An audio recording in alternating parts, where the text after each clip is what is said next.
plotting a new course again, aren't you? The currents before us are ever changing. We must adapt, press forward, if we are to see our journey's end.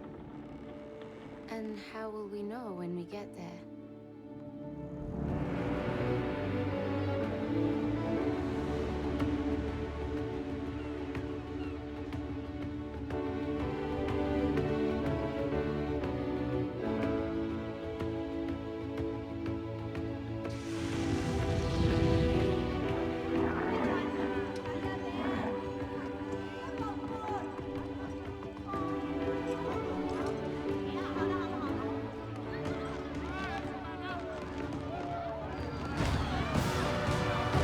Yep, hello there, Killerbuck. Just waiting for a few more people to join before I start. I figured I might as well let the intro play. I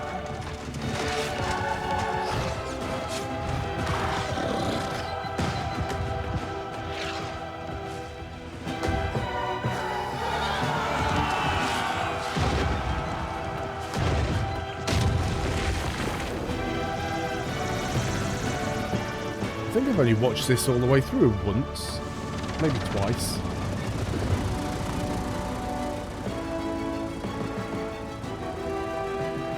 The thing I find strangest about the Civilization games, they can do such great CGI intros like this, but then the victory screens are quite lackluster.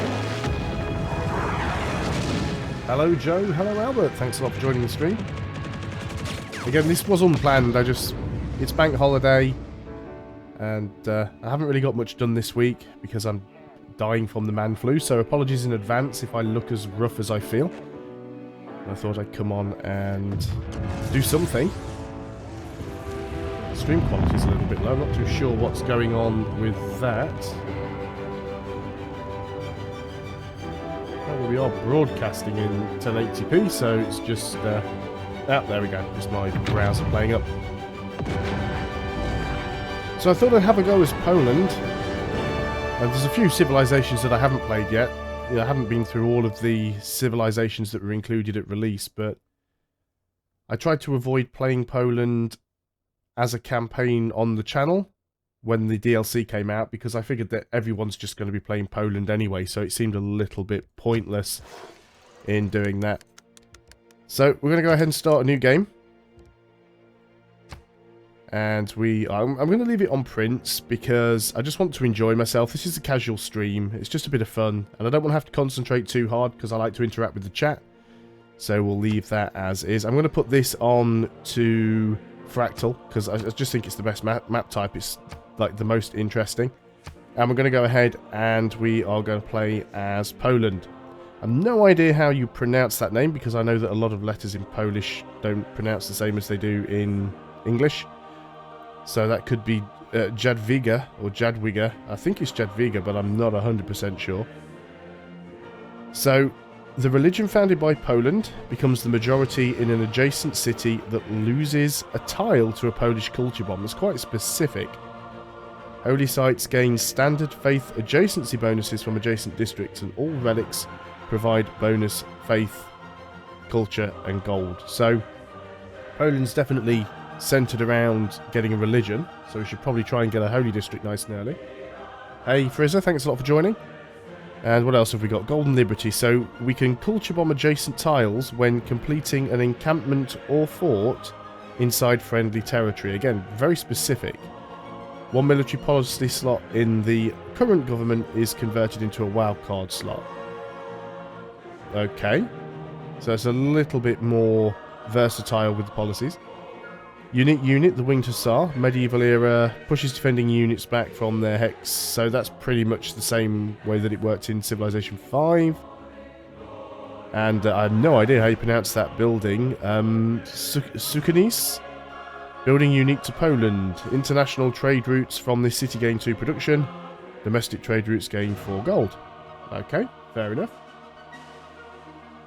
And let's, if you want to just go into the advanced setup here, if you want to have a look at the seed, and if you want to take that down in case we get a good game here that you might want to play along at home at some point, I don't know, but there's the seed anyway, if you're interested. Let's make sure that we've actually got the leader selected. So this will be my first look at Poland. I haven't even watched anybody else playing Poland, so I really don't know what to expect with them, but let's go and jump in anyway. From the first stirrings of life beneath water to the great beast of the Stone Age. Yeah. To man taking his first upright steps, you have come far. I always know this thing Now off by heart now. I've heard it 1,000 times. From this early cradle of civilization on towards the stars. Pious Jadwiga, praise be to the glory of God, the earth and Poland. Most holy king, you will show your people the truth and the light, and they will move beyond to spread the word to others. Protected by great winged warriors, you will rise to meet any challenge you face with a devout grace unmatched by any other. Well, Sean Bean has spoken. It is Jadwiga. Also pious and devout, so, you know, clearly, as I said at the beginning, we are very much focused on having to get a religion. We should try and do that nice and early. Now then, I'm actually running a mod. It's not very often I run mods on Civilization, but we are using the CQ UI mod, or I think it's Chow Quick UI mod, which is the reason why the minimap down here is twice as big as it usually is. I think we can just right-click on it, put it down. That's the normal size right there. No, you can't really see it because my donation and ticker thing's here, but I've got a bigger minimap, and there's actually options for this here. So enable smart banners, show luxuries in the top panel, toggle yields on by default, which I don't really want on. Show cultural growth in the city overview is fine. Production queue. By default, this turns off the pop-up for tech completion.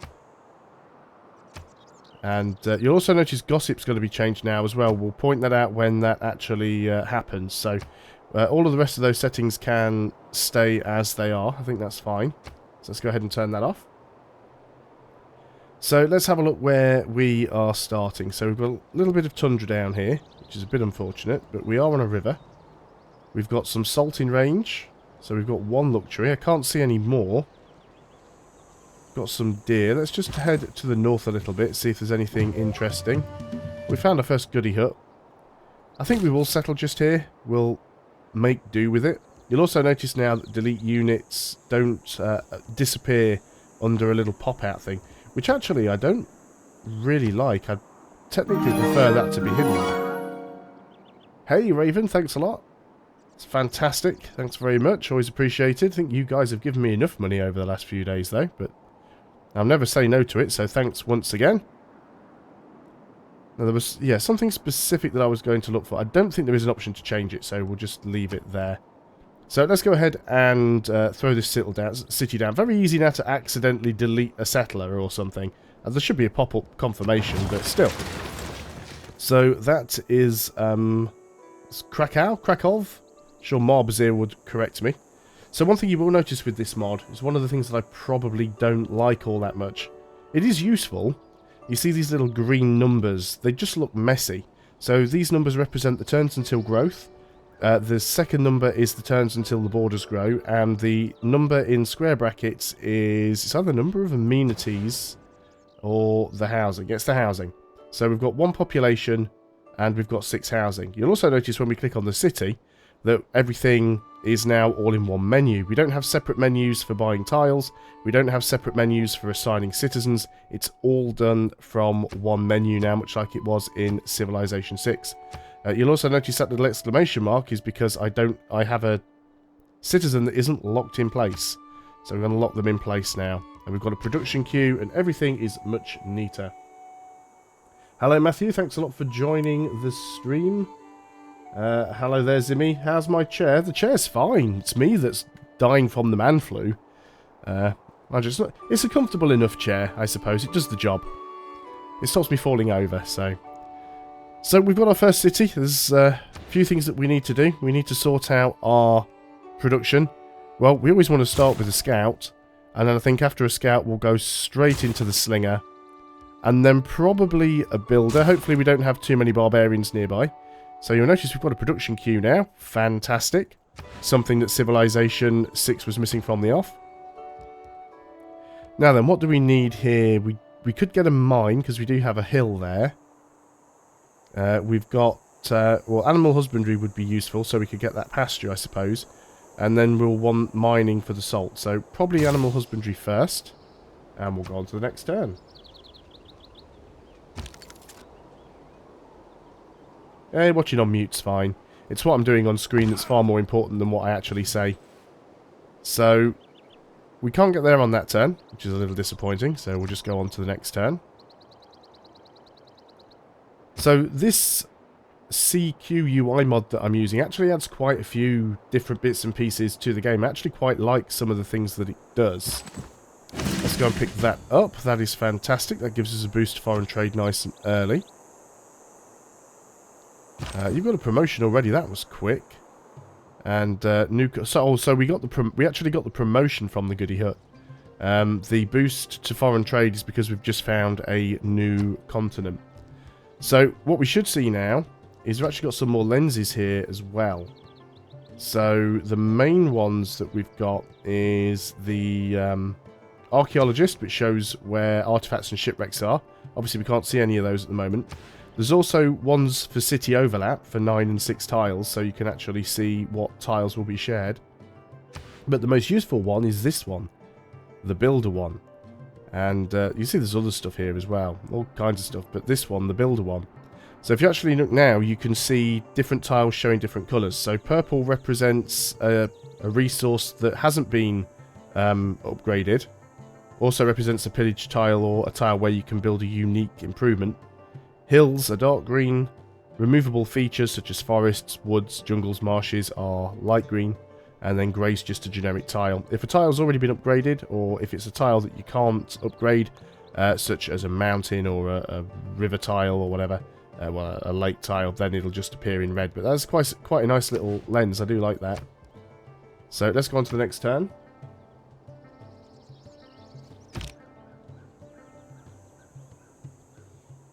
Not too sure why that donation didn't make my donation bar thing. I'm mousing over it on my OBS screen like the mouse pointer works there, but yeah, it hasn't updated there for some strange reason. This Streamlabs is a little bit janky on occasion.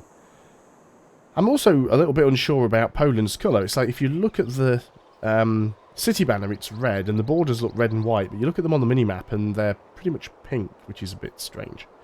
I think there's also some improvements to the strategic view as well, which I never actually play on, but it's quite cool. So we've got ourselves a barbarian scout over here. We found candy. So there's a few new city-states being added. There's also a... I've used all your movement now. There's a few new city-states being added. There's also 3 new wonders that have been added as well. Yeah, you can back off. Let's go ahead and give you that promotion before I forget about it. And I always like battle cry on warriors to begin with. The tortoise can be useful if you're using them to try and attack cities. But I think in the meantime we'll just run with battle cry. So you'll also see as well, when we mouse over the city, you can see which tile our borders are going to expand to. So we're going to pick up the salt in 3 turns. And again, that is something that's part of the CQ UI mod. And we have our scout. 7 turns now until we get that slinger. So let's start moving over in this direction. I would like to try and find some more goody huts. And we found our first barbarian camp. This might be a good spot for another city. We've got double rice. We've still got these yield icons on. Even though I actually want them off. Don't show me yield icons. I don't need them. That's better. So yeah, we've got furs here as well. More salt. This is not a bad area. Yeah, no problem, Cam. I'm going to be on for a while. Unless this cough comes back to haunt me. Because it really has been getting on my nerves these, well, ever since Christmas. It's one of those things that happens at Christmas. You go off to visit family and they all infect you with the plague.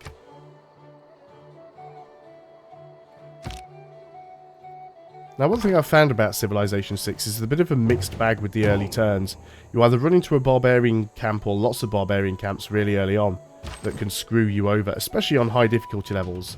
On high difficulty levels, you get absolutely murdered if you spawn in the middle of a couple of barbarian camps, but we've got another promotion available there already. I am fond of pigs. So, Dogs look up to us. there we go. We've researched Cats animal look down husbandry. on us. No pop-up. Just Pigs get this thing at the top now. treat us as equals. So let's go ahead and get the mining, because we will want to get that salt as soon as. We'll see if we can kill you off nice and quick. I don't have any whiskey in the house. I'm even out of Jack Daniels. It's disappointing. Actually went to Tesco earlier. I should have got some. Hey, we have a goodie hut. Maybe I should update my my goal from video lighting to whiskey fund. Probably be more useful right now. So let's go over there. Again, you can see with the scouts selected, it's actually highlighting it in purple, so we can see there's a goodie hut there. We don't miss it. 40 gold, better than nothing, and we'll get some more gold from clearing this camp out. So down you go, fella. 50 gold for that, and that gives us a boost to military tradition. You are going to need to heal, though. 2 turns we'll have the slinger. Got a barbarian down here, and we've still got this camp to deal with. So let's start moving you back in this direction.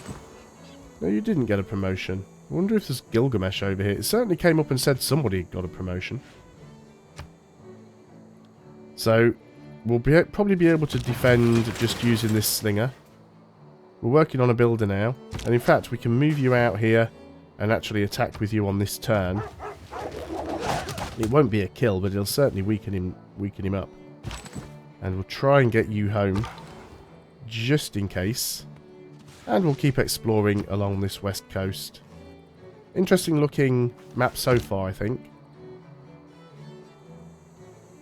And you can probably stay there. We'll actually put you on alert. It's a new button that was added in the patch. Was that added in the full patch? I think that was added in the full patch. So it was an action that was missing previously. It is not wisdom, but authority. See, development of Code of Laws is now complete. It's a much more concise UI now. And I do like that. So we need to choose a new civic. We might as well go for foreign trade, because we've already got the boost for it. You'll also notice now they've got rid of the My Government button here. This is, again, part of the CQ UI mod. Because the My Government button just shows you exactly the same information you have here. So our military slot now becomes a wildcard slot. Let's go for this one first, because we want to get the faith, try and get our pantheon and religion. And we want the extra... See, we can still use the military slot, it's just wildcard now. So we can go ahead and get that extra combat bonus against the barbarians. And let's get you guys home so we can heal you up as quick as possible. Where are we expanding to next? 6 turns over here. Not a fantastic starting location, to be honest. It is lacking some decent resources, but... And we've got a pantheon already. That was nice and quick. There's one already gone. So what could we go for? Holy Site District gets 1 faith from adjacent tundra tiles. Well, we do have quite a few tundra tiles. Got tundra tiles down here.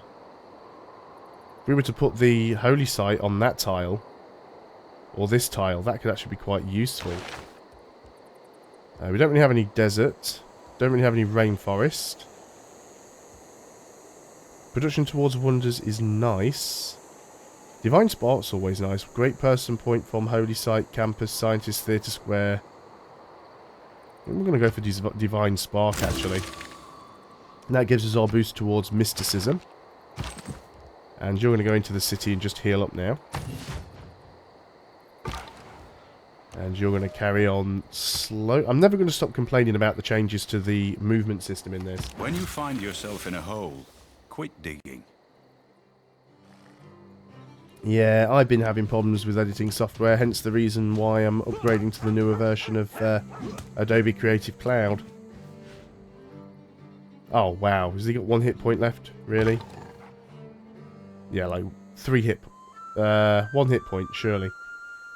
This was my biggest concern when I upgraded my PC, is I knew that my old PC did what I wanted it to do. Everything was installed, everything worked, and there's always that fear of upsetting the status quo. I mean, sure, a new PC was always going to be better than the current one, but then it was a matter of getting all the software reinstalled, and I had a really hard time getting the microphone working again, because the software that comes with it is a little bit finicky, because it does inline processing, and trying to set all that up to work is just a nightmare. Let's just go and kill you off. And we've met Nan Madol. You have a quest for us to recruit a great writer, so we could probably do that. Now, another thing that you will notice up here at the top is the gossip's going to change as well. So now, with this CQUI mod, gossip is, instead of it being just like plain English, lots of stupid text to read, it's just basically a concise, so-and-so has declared war on so-and-so and stuff like that. It makes it much better to read. So we might have to take a little shortcut through their borders. And we do still have some barbarians around. We've got that camp down there. I'm almost convinced there's another one down here. Yep, here they come. Well, that was expected. Let's just go and swap these guys around. Now, unfortunately, the slinger's a little bit useless there at the moment. We'll put you on to Fortify. We will be getting that builder. We might have to just purchase another unit. Could we just get a warrior? We'll just go ahead and buy a warrior. So, let's go ahead and do that. Did that not actually work? I think it didn't work because there's already a unit in the city.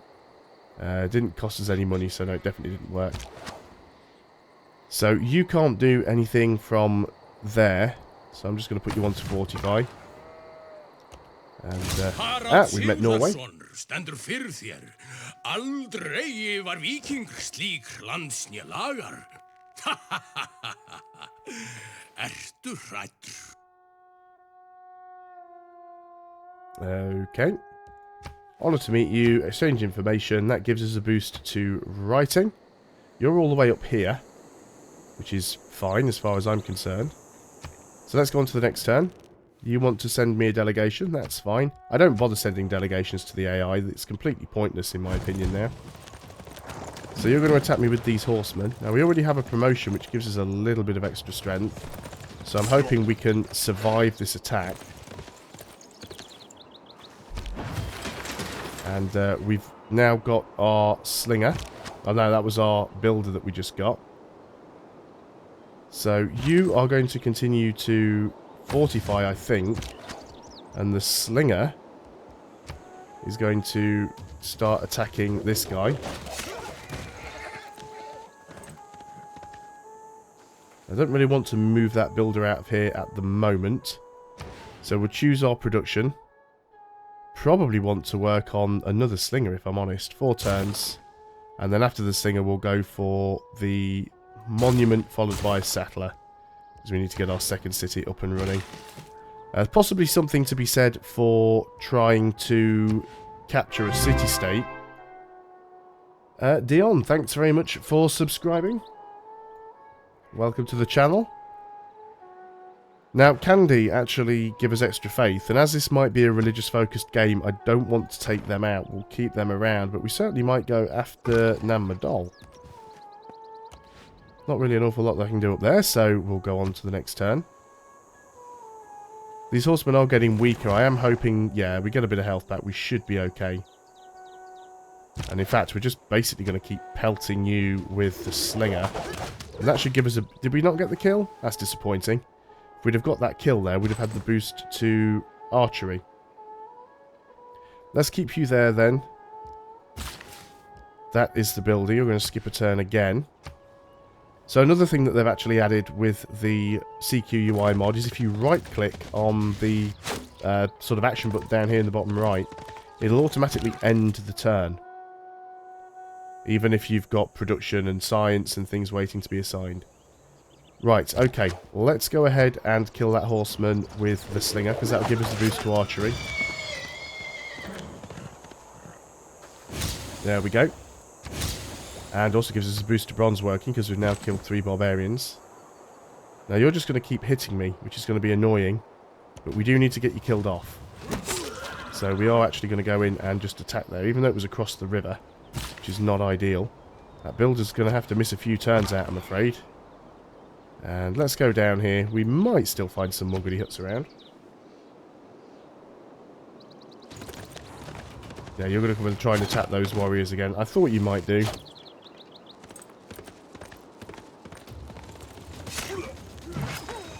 think my warrior might just survive. We can always put him in the city just to keep him alive if we need to. I thought Clay must feel happy in the good potter's hand. Did he get a promotion? No, he did not. So let's just swap you over. And you've actually got a promotion, but you're going to go and take out that horseman. While our warrior recovers a little. I don't think that archer's going to be able to take the slinger out, so we should be okay there. So yeah, these all came from that barbarian camp, so we will need to go down there and destroy that one as soon as possible. You will actually need to hurry up and heal up. So do we want to work on... I guess we want to go for astrology to get the holy site as quickly as possible, probably. Haven't found a natural wonder yet. This warrior's going to heal. The builder... Scouts don't attack builders, so you can just go over there and get that pasture. And I would like you to heal up, but I really would like to find a natural wonder as well. Now, I know Civilization 6 has been out for a while, and most of you that are watching probably are already more than familiar with the game, but as always, you know, my style is that of tutorial, so if you do have any questions about the game, by all means, feel free to ask, and I will do my best to sort of impart knowledge. I'm no expert, but... Right, can you just sort of cancel your move, because I want to move this slinger out. Because if this slinger can get the kill, which I think he can... No, not quite. I was hoping that slinger would get the kill, and then I could have just given this one the promotion on this turn. But we'll kill him off anyway. So you are going to go ahead and not harvest the resource, you are going to build the improvement. That gives us the boost to horseback riding. And even though you don't have full health, I still really want to try and find Samaria. That's the positive aspect of trade, I suppose. The world gets stirred up together. Now why isn't it showing that we've met Samaria? There's a Sumerian scout. It's a little bit strange. Mysticism could be useful. Some of these other ones are quite a while off. We'll be able to get craftsmen soon, actually. We are about to improve 3 tiles. So let's start working on that. The salt is definitely worth getting next, so we'll start moving down there. You're going to heal up. And you guys can start to move down towards the barbarian camp. Definitely want to get that cleared up as soon as possible. See, I thought Samaria was in this game because I saw something random gain the promotion when I killed a barbarian. Come on, we need a natural wonder. So hopefully we're not going to see too many barbarians in the near future.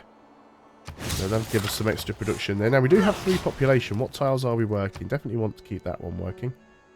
And yeah, I guess that one will do as well. So monument, settler, probably into trader granary. We can always change that later on if we need to. So we are actually getting some health back on that warrior now. And you've just got a spearman in there. We should be able to deal with that. So we've got 1 more tile to upgrade. Now we could get a mine for production, but I'm thinking it's probably just going to be 2 farms. We'll get double food. So that gives us the boost to craftsmanship.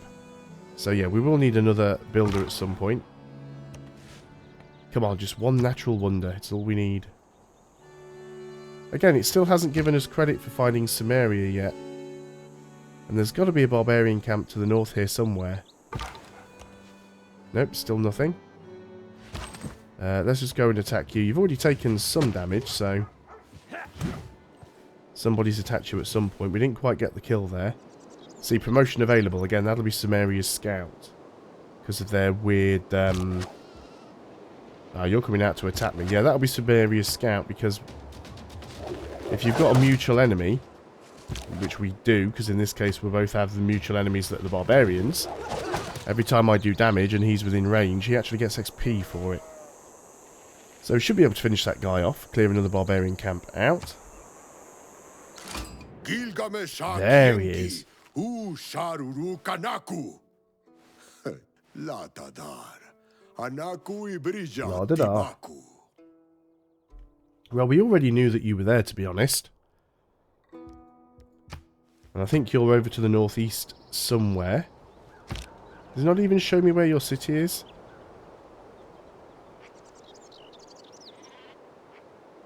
Not really. That's a bit weird. Well, okay, let's keep exploring. Wandering through dense jungle now, so that's going to slow me down. Don't suppose for 1 minute we're going to be able to chase you down, so I might just give up on that. You guys have decided to back up, which is probably for the best. Let's get you surrounded. Also, we're at the bottom of the map here, because we can see ice.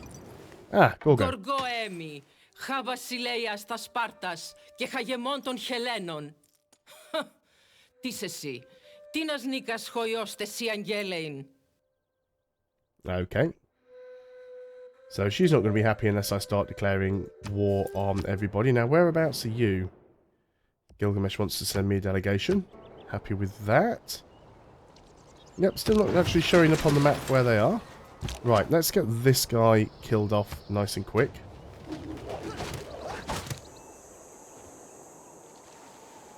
Didn't quite get you. Yeah, it doesn't look like we're going to find the natural wonder before we manage to finish this anyway, so we can kill you off though. There's Gilgamesh's scout. Not Gilgamesh, Goro. That's how we found her.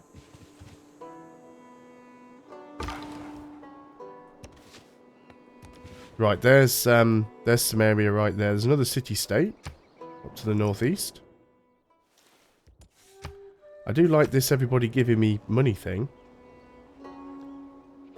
So another thing that's been changed or added, adjusted in the CQ UI mod is that your luxury resources now appear back on the top bar, just like they did in the pre-release version of Civ 6. I don't know why they changed it and put them all down here in the reports, but I'm glad that the mod puts it back up here. It's a very, very useful mod. And what do we want to do with you? Probably get you back up to full health, I suppose. I'm sure there's some more barbarian encampments around somewhere. I want you to go and find that city-state for me. Clear another camp. Get you back home.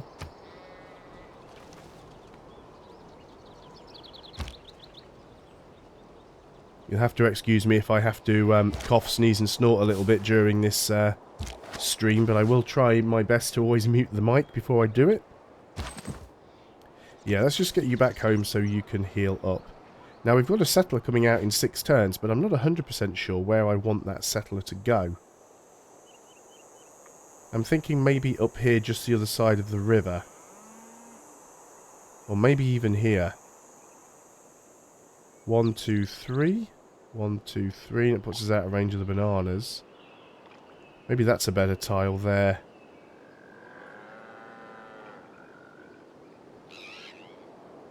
It's kind of the best spot that I can see at the moment. There are horses over there. There is jade down here, but then we're getting a little bit too deep into the tundra. I think that tile. Oh, again, another thing. There is an extra set of pins now. And again, this is all being added with the CQ UI mod. So we can actually mark districts. We can mark individual wonders. So I can just basically click a city centre now. Do I have to actually give it a tag? No, I can literally just put an icon there. And that reminds me that that's where I want to put a city. So that's quite nice to do. Let me just go and find my Steam. Just put it onto offline mode so we don't get all the pop-ups coming up, because we don't need all of those. On to the next turn. So we found our third city-state, so that's political philosophy done. Leventa.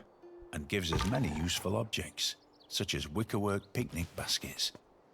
Well, still no natural wonder, so I guess we'll just heal up the scout. Let's go for early empire then, so we can close our borders. You are going to heal, and you guys come back over here. I'm fairly certain that somewhere over here there's another barbarian camp. We do have crab there as well. Well, this is quite strange for me, streaming in the middle of the day, and I've got 15 people watching, which is a lot more than I usually have if I stream in the evenings. So let's go ahead and have a look over in this direction. Warrior can escort the settler. You're working the farm, which again kind of makes sense. Definitely not the best city starting location. Now then, let's go ahead and get archery. It's cheap to upgrade slingers, so we'll do that. And yeah, I'm just going to get you to heal up now. Make sure that you're on full health. Leventer's attacking somebody. Is that a barbarian or is it Samaria? That's a barbarian. Actually, no, it was Gorgo that was attacking. I thought that was one of Leventer's units, but apparently not.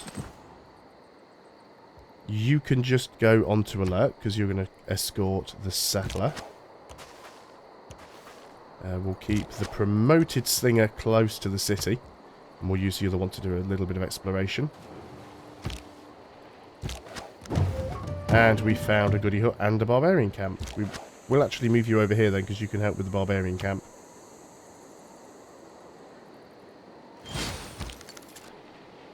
I don't really see the point of having face cam in normal videos. I think not everybody, but there are some people that are put off by having a face cam. I think a face cam is more important in a stream, because in the stream you're directly interacting with the chat. So people are talking to you and you're talking back to them. But for just the normal videos, I mean, some people do it, but I've just never really seen the point. And to be fair, the green screen behind me is one that I have to sort of set up to use, and it takes up quite a bit of room. So I prefer not to have to set that up every time I want to record a video. This is a little bit more hassle than I need.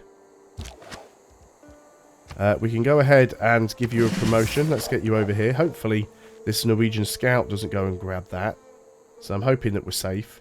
So we've got our settler now. Let's go and link you together. There might be some occasions where I will do a video and put a face cam in it.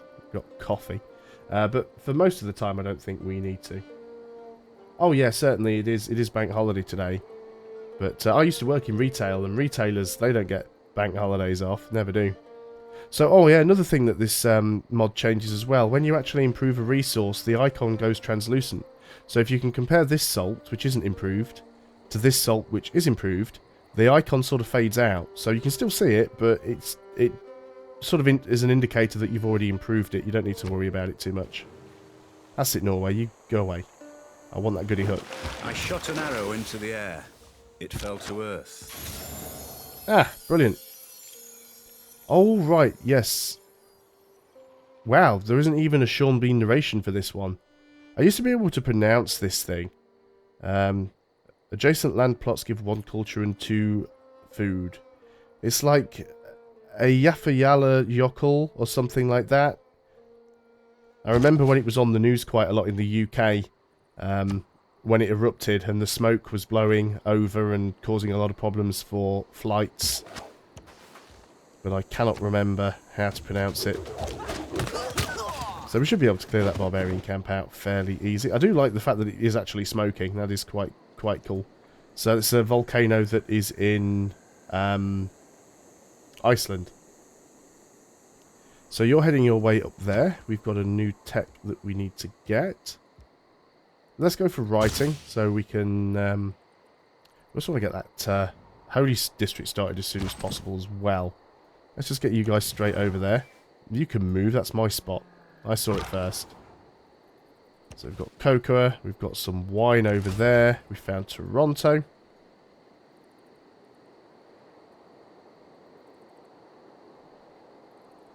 I guess that is the thing. There are some professions where you're probably busier over Christmas but then get a little bit of time off.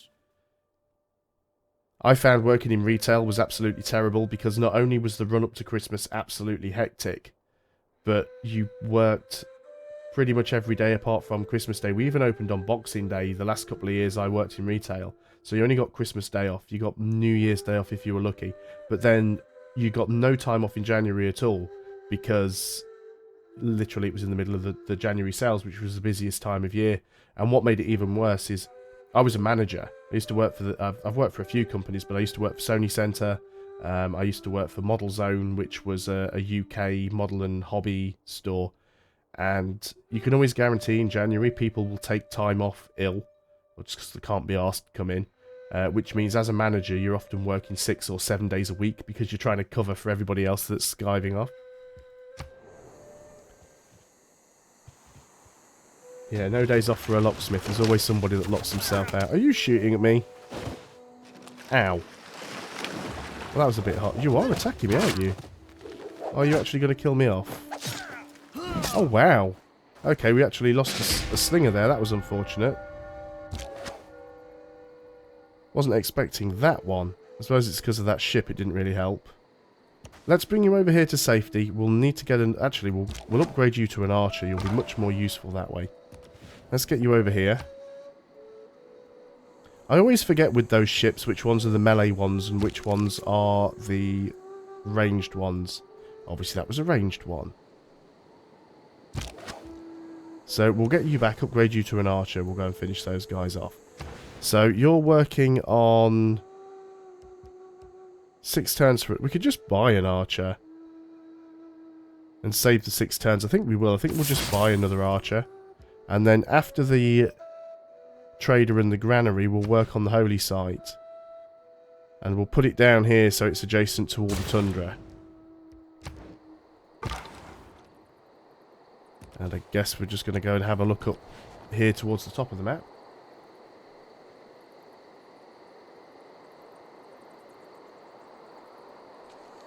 Yeah, I can never remember whether it's Krakow or Krakow. I know Marbazir has told me once, but I still get confused with, is it Woods? That looks like Lodz, L-O-D-Z, but I know that the letters aren't the same because they've got accents and things, but I think most people that don't speak Polish or have never heard the place name pronounced just look L-O-D-Z and think, yes, Lodz. You would never think it's Woods, but there you go. Somebody, that's probably Stonehenge, is it? Is that going to pop up? Oh no, Hanging Gardens. Okay, that's fine. So let's get this new archer out. You're going to go over there and you're going to get upgraded at some point. So skip the turn.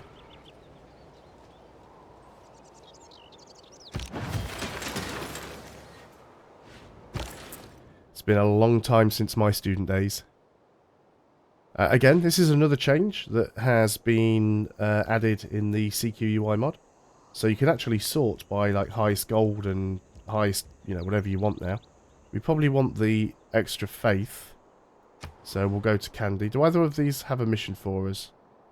They do not, do they? Construct a holy site, which we're working on. So let's go to that one. Begin the route. That gives us a boost to currency. And you're on the... flipping barbarians here already. This is probably going to upset Gilgamesh a little bit. I don't care, but it probably will. So we've got fresh water. Let's go and found our city here. Is that Gdansk? Is indeed. So let's go and put you again. What sort of production food focus? I guess a 4 food tile until you grow is not a terrible idea. You probably want to work on the granary as soon as possible. And I think we'll just go and buy a builder. Just sort of get this city jump started a little bit. So this warrior can sort of stay up here now. We will get some more. Now let's get this archer down here. You can move on to that hill. We'll upgrade you. And the archer gives us a little bit more range that we didn't have with the slinger. So we should be able to clear that barbarian camp out. Krakow. Okay. Good to know. Yeah, it is a good mod. Like, right, the contradiction to this is Minecraft, because I can only play modded Minecraft. I hate vanilla Minecraft. I've got no interest in it whatsoever. But most games, I don't like playing modded. I generally have this weird aversion where I only like to play games the way the developer intended them to, unless something's really, really broken and it needs the mod to fix it. Which I wouldn't necessarily say that Civilization 6 does.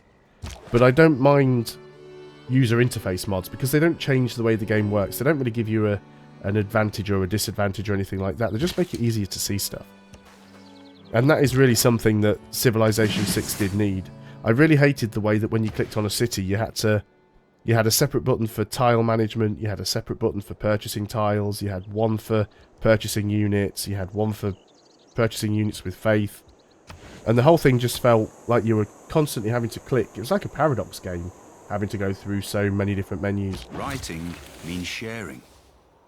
It's part of the human condition to want to share things. The other good thing as well... Thoughts, ideas, opinions. Just wait till Sean's finished there, so I'm not talking over him. The other good thing with this mod is it doesn't change the checksum of the game. So it doesn't install like a normal mod does. You just download it, put it into the DLC folder. So it works exactly the same way that the enhanced user interface mod used to work on Civ 5. So the good thing with that, it means you can play multiplayer without the other players having to have the mod. And it also doesn't affect the checksum of the game, so it means you can still get Steam achievements and do everything.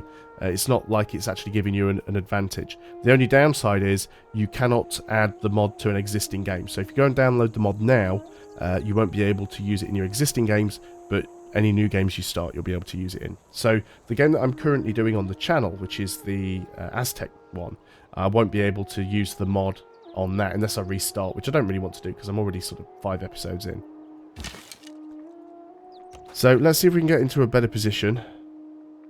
I'm going to actually leave him there for this turn because I don't want to move there and then get attacked by the spearmen. But we will go and move back with you. 1, 2, 3. We are just slightly out of range of that jade, which is unfortunate. So that's writing completed. Don't think we need sailing. We probably want to get the wheel as soon as possible, I guess. So let's go ahead and get the rice there. Give us a nice boost. We're unlikely to ever manage to chase that barbarian down, but hopefully he'll go and annoy some area instead of me. We're going to head this way because we know there's barbarian camps up there for now, which I don't really want to have to take on.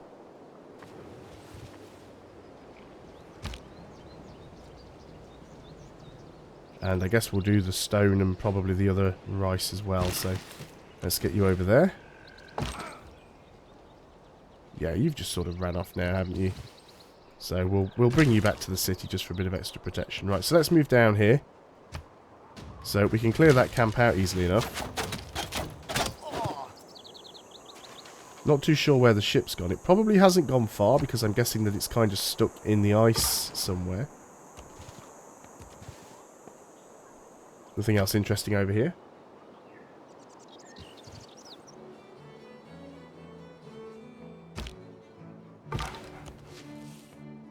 Just keep looking around. That looks like Angry Fisherman. Thank you very much for the donation. That is that you, Mike? I know you're the one with a confusing name. You've always got weird names on your different accounts like Steam and things that are just designed to confuse me, I'm sure. So you are going to go ahead and get the rocks improved. Build a quarry. There's a little party going on over here. It is, yes. I thought it was Mike. Thank you very much. And let's go and clear that out. Yeah, the ship's down there. Come on, come and shoot at me again. Now I've actually got archers. He probably will, actually. He'll come over here and take a pot shot at me. Oh, no, he actually didn't. Can I reach you from there? Yes, I can. Thank you for the free XP. Yeah, the bar is broken. I don't know why that is. Let me just have a quick look. Let me refresh it. Ops disappeared altogether now. It does this sometimes. I don't know why that is. Yeah, it's just gone completely blank now that I've tried to refresh it. Oh no, it seems to have kind of updated itself. Give it a second. It might let me just... Give me 2 seconds. There we go. Now it's working. It just needed to kind of, you know, turn it off and on again. And then it was fixed. So, let's go and move you over to there. I do like this new lens system. That actually shows you which tiles you need to improve. It's very, very useful when you've got... Because it's not like Civilization 5 where you have to improve every single tile. And you have infinite worker charges. And you have to stop and think about which tiles you want to improve. So it is a nice way of being able to see what you need to improve versus what you can improve. It is Arabia. منه الواحد الأحد القوي المنتصر الدائم الذي لا ينتهي ملكه أرسل إليك تحياتي يا صديقي العزيز. So this means we need to be a little bit quicker in getting our religion. There's no religions gone yet, but the unique ability of Arabia is that he will always get the last great prophet if he hasn't already got one. So if there's an 8-player game like this, it's a standard size map, so it's 8 players, which means there's 5 great prophets. So if the first 4 go, then Arabia will automatically get the 5th one. So we've got to be really, really quick trying to get our religion. So we do want to be working towards that great prophet as soon as possible. Air conditioning that brought down the Roman Empire. One other thing as well. With air conditioning, as soon as Sean's finished, shut. If we look at the barbarians coming. If we look at the great person screen, we no longer have to scroll. This is again something that's been changed in the CQ UI mod. So some of these things don't quite fit in the window properly. It's a little bit janky. There's some sort of resolution scaling glitch there. But we don't have to sort of scroll this screen to the left and right to be able to see the great people. Which is nice, because it doesn't look as polished as the actual screen that comes with the game, but it's certainly a lot easier to navigate. Let's go for mysticism, so that we can work towards the great prophet points. And what are we going to do with this warrior? I think we just basically camp around in the city. We don't need that icon there anymore either. So let's put you onto alert mode. And did we not get that ship? Did he? I think he's gone and done one, to be honest. We'll have a look around. We've got dice down there as well. Let's keep going this way. See what we can find. There's a new slinger for you. That was a weird sound. Is that our holy district just being built? Nope, I have no idea what that was then. So let's go ahead and get a farm there. Got 2 population here now. And yeah, I guess we want to do that because we do want to get that production. The granary will help. But production here at the moment is actually quite poor. There's the boat. Let's finish you off. Now the question is, where do we want to get our 3rd city? Again, a lot of tundra down here. We could get horses, but it's not a great spot to settle. I'm a little bit worried about moving any closer towards Samaria, but I think I want to have a look over here. We might actually send that warrior just to uncover this little area and see what we can find. Yosemite Valley to me is always a sunrise. A glitter of now that is one of the golden ones that was in there previously. In a vast edifice of stone and space. So I guess the new ones don't have Sean Bean's narration because they couldn't hire him to come back in and do the voiceovers for the new ones they've added. Destroy barbarian outpost within 5 tiles. I think Carthage is one of the new ones actually. So you're militaristic. Encampment districts provide 1 trade route capacity each. Sure, they are one of the new ones, to be honest. Let's get rid of these pop-ups. Go on to the next turn. And we can't actually kill you, which is a shame. Let's move up this way. There's Baghdad. Who's got a promotion? It's actually you. Can't use it on this turn, though. So, yeah, let's have a quick look up here. And I shouldn't really be using the archers to explore, but it's not like they've got anything better to do. There's no barbarian camps around at the moment. That is someone completing Stonehenge. Sometimes the wheel turns slowly, but it turns. I don't even bother going for the early promotions. There's absolutely no point in doing so anyway. Now, what have we got around? Is it more hills or is it more trees? It's probably more trees. So we want the one for woods and rainforest. Now, another thing that they've changed, because there's so much stuff that's been changed in... I guess I should just move my face cam a little bit so we can see the unit panel. One thing that they have changed now is that the XP bar is now twice as high, because this little bar was like a pixel tall previously, and it was so difficult to see. In fact, I think I'd played about my first 10-15 hours of Civilization 6 before I even noticed that there was an XP bar down there. So I like that they've actually made that easier to see now. I do want to go bronze working. I think we might want to go masonry. I'm not sure we need to get the wall straight away. Hanging Gardens is already gone. We don't have anything that we desperately need plantation for. We could go ahead and get currency so we can get our unique building. We would need to get a commercial hub, but I think it might be the way to go. Not terribly convinced that we need to rush for bronze working. Let's go for currency. Because at least we can get an extra trade route. This area is not looking too good. I say up here would be nice. Because we could get wine and coffee. That could be useful. Not going to go too far with this guy, but there might still be some more goody huts out there. You're going to go back to base. On to the next turn.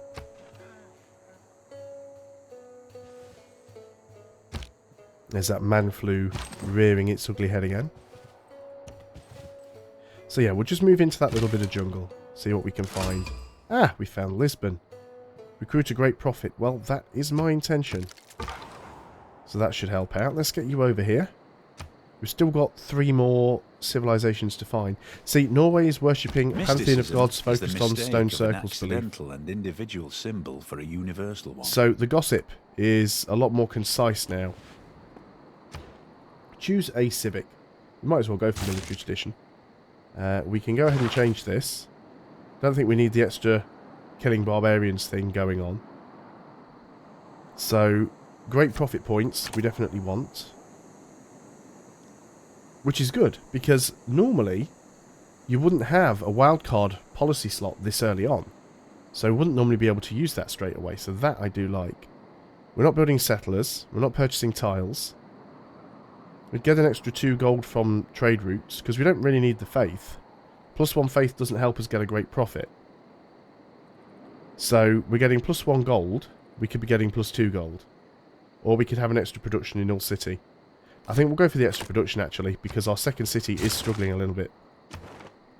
So we've got an envoy. Now we could go ahead and send it to Lisbon. For extra gold in the capital. That'll be quite nice. I do like having money. So let's move up to there. I think this is not a great spot. But here, possibly. It's very close to Leventa and Toronto, but the city-states won't care if I settle next to them. We'll just have a quick look down there. There might be a goody hut. If it is, probably Norway's already gone and grabbed that. Yeah, there's nothing down there of interest. It's a shame, but it's not unexpected. We'll have a quick look around there. We'll circle back. Of course, what we could do is we could just go and take one of the city-states. If we took Toronto, Toronto doesn't even have fresh water. Leventa has fresh water, but there again, it's right next to Lagash, so I wouldn't necessarily want to take that. I can also see borders there as well. And I don't think those are Gilgamesh's borders because they're dotted. And it looks blue and white. I've got a feeling that might be USA. So I might actually take a stroll up there with that warrior and have a look. Because I've got a feeling that's USA.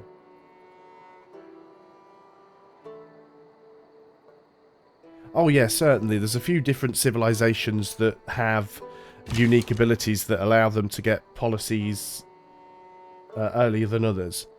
But as a normal civilization, without any sort of policy meddling unique abilities, you don't get wild cards until you get your first... which one is it? The government...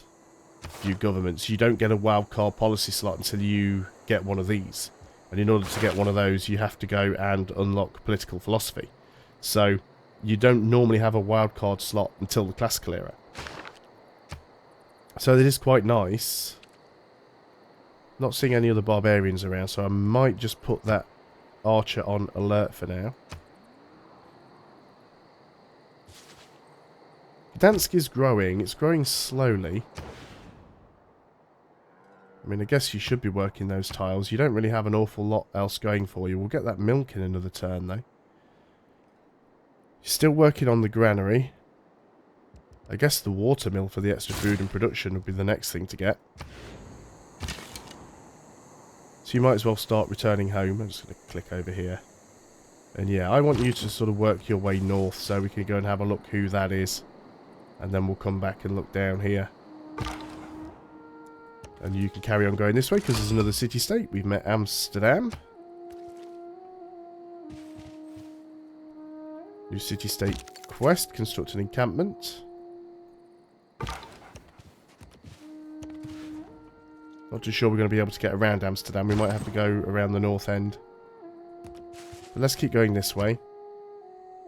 So yeah, I don't think taking Levanter or Toronto would be that useful. Bravery is being the only one who knows you're afraid. But settling here could be a possibility. I just want to get that coffee. We could even settle here on the coast, I suppose. No, the coast's not that good. Is that a river? Looks like there is a river tile there. It's a little bit far away from where we'd like to be. It's just not a very good starting location. Well, state workforce.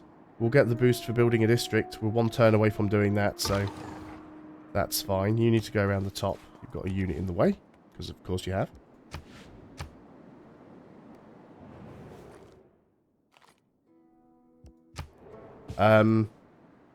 Okay, I'm going to just put this out there, Gilgamesh. Which barbarians are you talking about? Because there ain't no barbarians around here. So, I don't know what you're smoking. Let's go and... Again, we've got tiles not locked in. That's definitely one that should be. Yeah, not a great selection of tiles, really. But the campus is finished. So we should probably get that shrine, because it will give us a great profit point. So let's not mess around and get that nice and early. You're going to head up here now. Can we get around here? Yes, we can. Ah, delegation from Arabia. I'm always happy to have free money, so that's good. That was a barbarian camp spawning. Nothing interesting up there. Okay, science. Let's go ahead and get the bronze working. Be nice to know where iron is, because that might have a bit of an impact about where we actually do settle our third city. Might have a look up here. If there's a river here, actually, double rice and the dyes could be useful. I can't remember what this... I wish you could tell what these wonders give you. There we go. Just the mouse over. Adjacent land plots yield 1 culture and 2 food. So we could very well settle down here, actually, even though it's mostly tundra. We would actually get food from being next to that wonder. And the culture's not bad either. So I think that might be the plan there.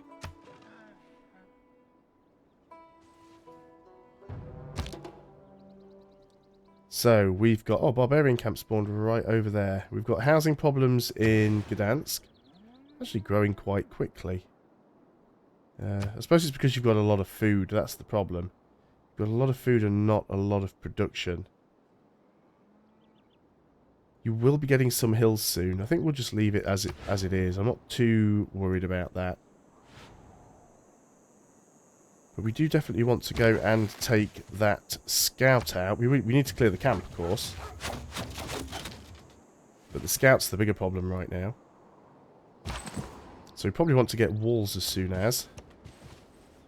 I still think that's America. It's definitely another civilization anyway.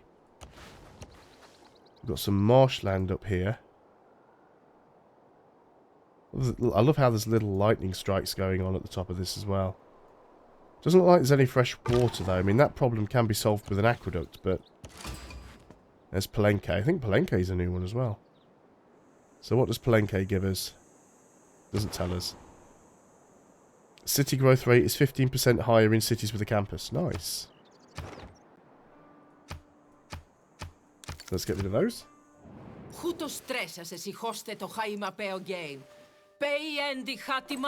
You see, now, Gorgo's upset because I'm not declaring war on people, but there again, if I declared war on people, everybody else would think I was a warmonger, so I'm going to upset somebody whichever way around I try and do this. See, now he's happy at me for killing barbarians, and I haven't even killed them. I just took a pot shot at them and didn't get a kill. I guess we're going to have to go this way and see if we can go south around these mountains. Ah, no, that could actually be Gorgo. It looked like it was blue, now it looks like it's crimson, so that must be Gorgo. You're still there, you've spotted the city, but you're not going to get a chance to report back, so... Down you go. One more turn, and Krakow will grow. Yeah, no fresh water, that's a little bit disappointing. 1, 2, 3... What about if we put you here? I guess we don't really need that rice because we get the food from this. If we put you on the marsh...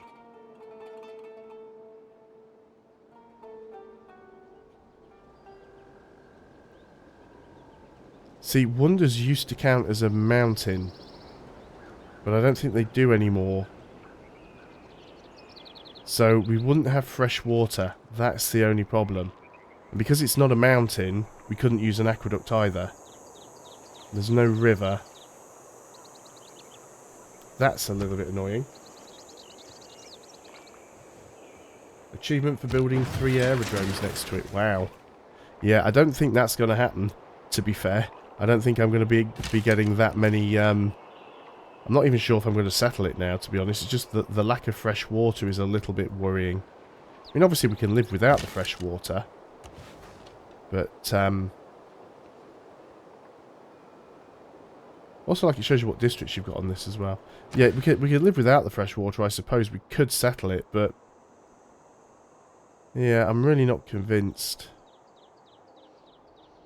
I guess you just lock that tile in for now. The shrine, 1 turn left. After the shrine, I think we'll work on the watermill. I'm still not entirely convinced where to put our next city. Yeah, that is Gorgo. Okay, that's fine then. We'll bring that warrior back. And we wanted to see if we could get down here. Looks like we can.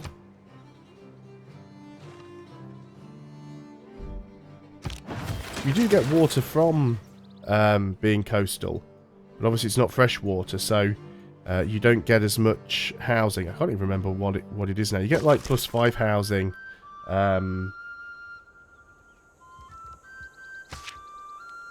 Where is it? Just tell you somewhere. Each farm, pasture, that's population. Can't see it. But I know that, it tells you when you get a settler anyway. I think it's like 5 housing if you've got fresh water, and 3 housing if you've just got water, and 1 housing if you don't have any water at all. So we could certainly do it. See, there's more dyes up there as well.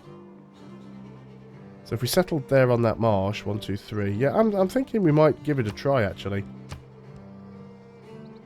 So we'll settle the marsh. And we'll have a coastal city. Let's be honest, I've settled worse cities. Right, you guys should be okay. And let's keep looking around up here. Got some mercury.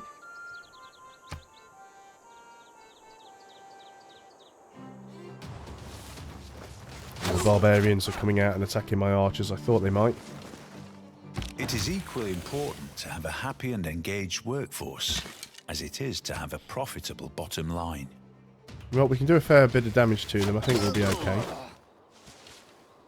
So there's iron up here. So we could go ahead and settle on this coast. I did consider doing this at some point anyway.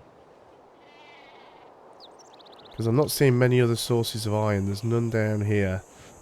So yeah, we probably want to get another city.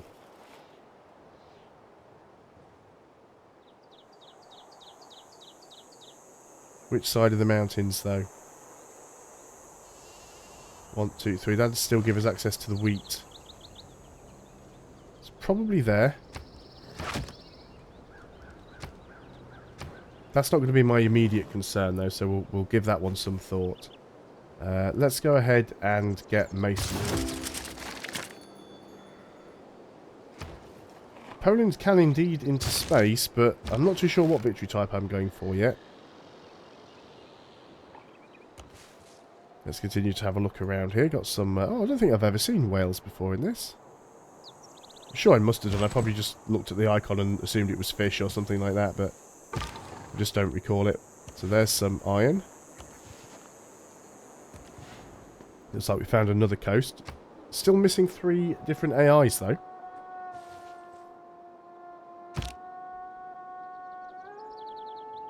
That's quite a lot of units you have there, Palenque.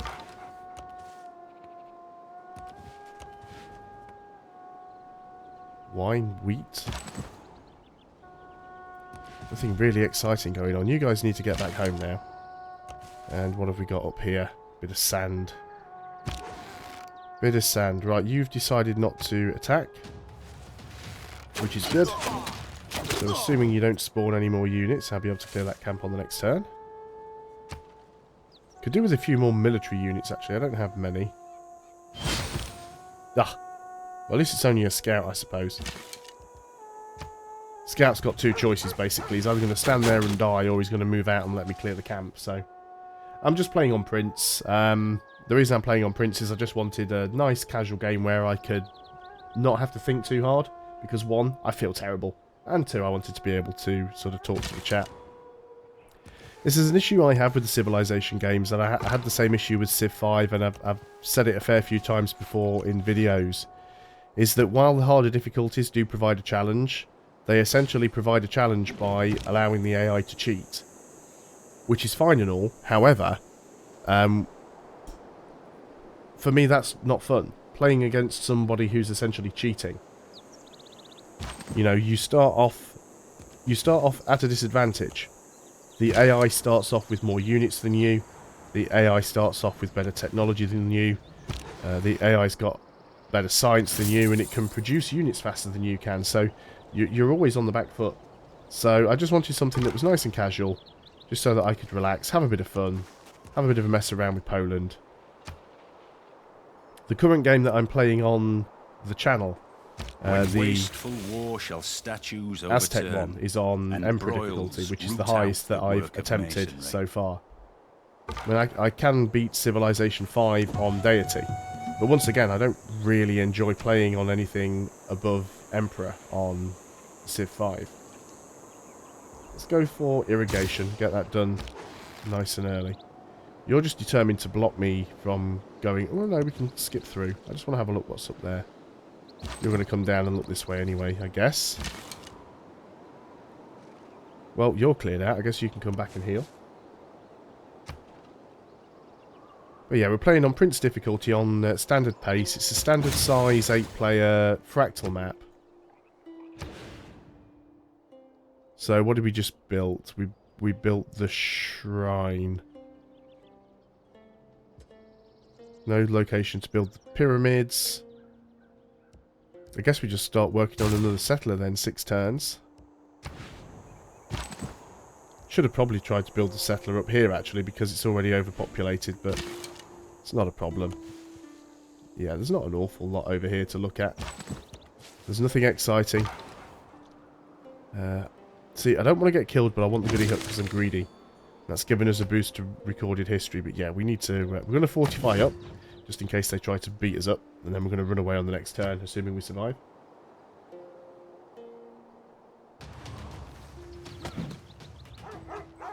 The thing on Deity, on Civilization 6, is on Deity the AI starts with... I think they start with 3 settlers. Because on Civilization 5, they only started with 2 settlers on Deity, and every other difficulty level I think was 1. But now they start with two settlers on... I think King. So King, Emperor, and Immortal, they've got 2 settlers. Deity, they've got 3 settlers. And they start with like 6 warriors. And they can start within 10 tiles. So you just imagine you're playing a game on deity, you've got an AI that could be 10 tiles away from you with 6 warriors. And the AI will happily declare war on you. There's no way you can build city walls or enough defences to fend off 6 warriors, especially because at high difficulty levels, for each difficulty level above Prince, the AI gets +1 combat bonus. So you've got Prince, then you've got King, Emperor, Immortal, Deity. So basically, every AI unit gets +4 combat strength bonus against you. And they've got 6 warriors to begin with. And that's assuming you're playing against a civ that doesn't have some sort of unique starting unit like the Aztecs do. So, yeah, it can be very, very messy. And then you just imagine... Oh, you wanted to go south, didn't you? That's because I was talking and not concentrating. That's why I'm playing on Prince. You just imagine starting next to someone like the Aztecs, who have better units at the beginning of the game. And then they also get +1 combat strength for every improved luxury resource. Well, they're going to have 3 cities at the start of the game. They're also going to have... Thousands have lived without love. A builder. Not so they one can probably... and they'll start with some of the early techs. So they'll very, very quickly have 2 or 3 luxury resources. So add that to the +4 combat strength. You're now fighting the Aztec starting units, which are already stronger. I can't remember by how much. That's world rankings, you moron. It's this one. So we want... where are we? Never find anything on there. Leaders. Montezuma. Eagle Warriors. So Eagle Warriors have a melee strength of 28. 28 compared to a warrior, which is 20.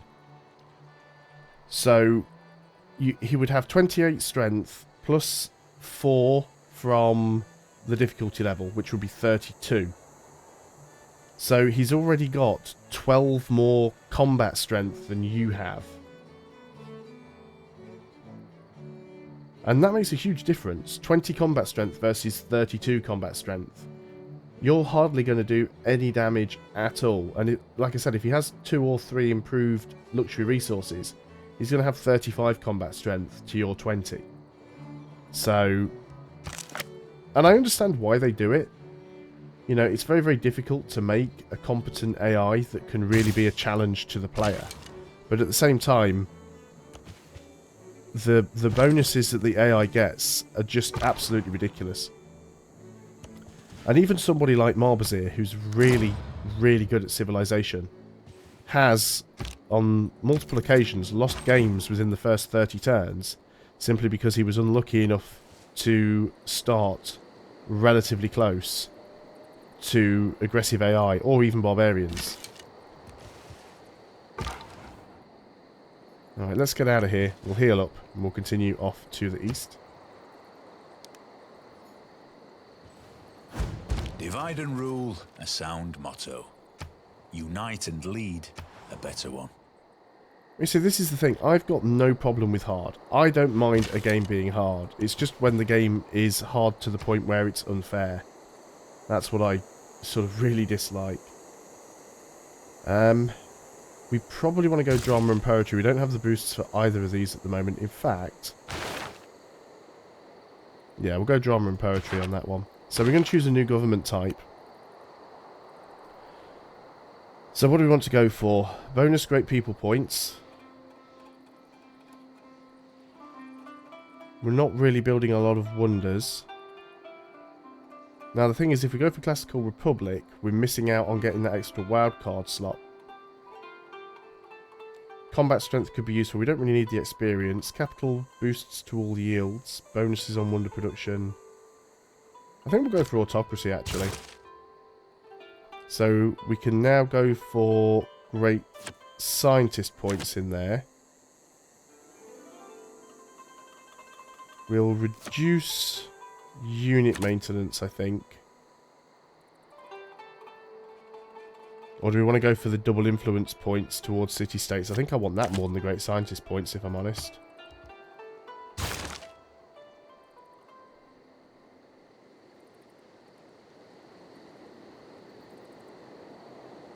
Yeah, I mean, I find Prince a little bit too easy, to be honest. And this is just talking purely about Civilization 6. I find Prince too easy. I find King can be just right, but it does depend on the start.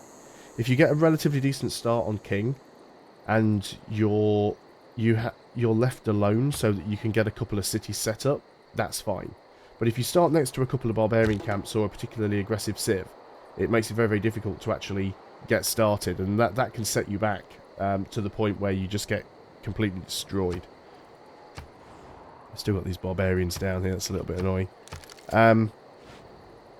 But yeah, playing on Emperor and above starts to get into the realms of, you know, just annoying. But I do want to be able to sort of prove to myself that I'm able to get a win on that difficulty level. Right, we're going to go across to Lisbon because it's a lot of gold. It is a risky route. There's also a repeat route button that we can check as well, which again is something that I believe is part of the mod, not part of the update. So you're going to go over here. We will need to escort you. So we're going to start coming back down here with this this archer. And let's start getting this warrior back, because we've got barbarians on the prow now.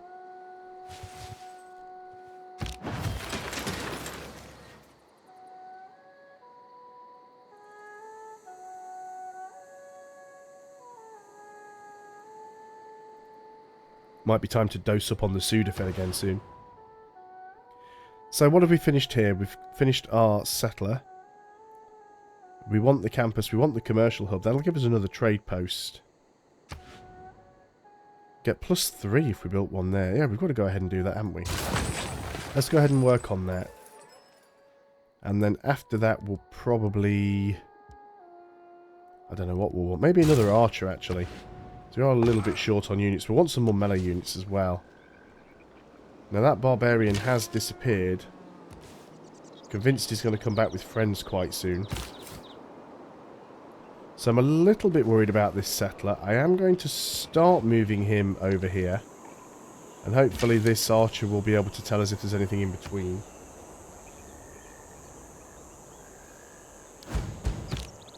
I'm actually still...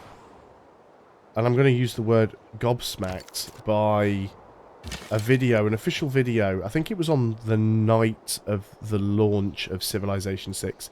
It was either on launch day or it was the day after.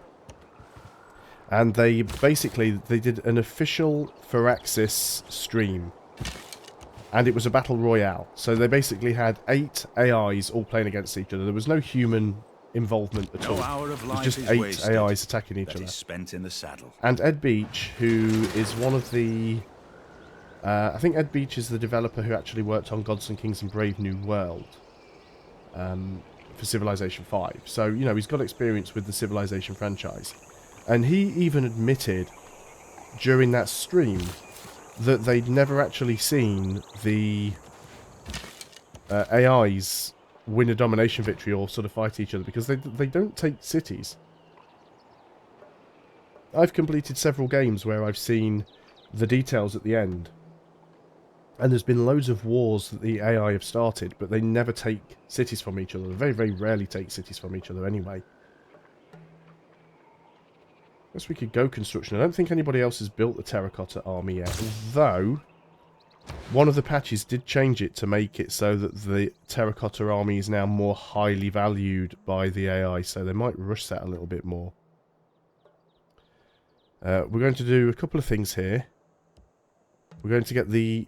we're going to get the monument first. I'm also going to go ahead and build or buy a builder. Because I do want to get some more farms. And this pasture. And a mine. So I think pasture, farm, mine. Simply because it needs more housing and it needs more production. I don't know where that scout went, annoyingly. But I do get the feeling he's going to be back. So we need to keep our eye open for him. The other thing as well is there's a limit to how good you can make AI. You know, AI is only ever going to be as good as the person or the team that programmed it. And it's very, very difficult to make an AI that can outthink the player.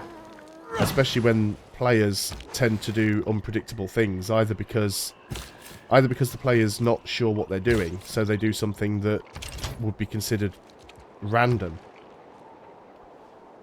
or whether it's just because the player has found a way to exploit the AI.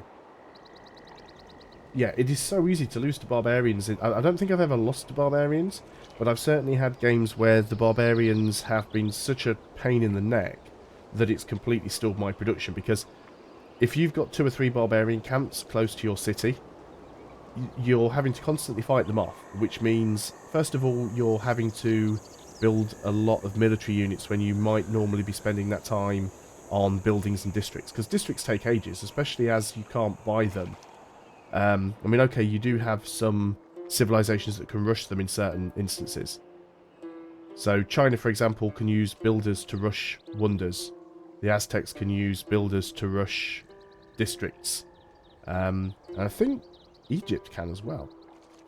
But then, you know, if you're spending all of your time having to build an army to fight off barbarians, and then they're constantly pillaging your improvements, which slows everything down, and then you normally end up getting so far behind that you don't have a chance of catching up, basically.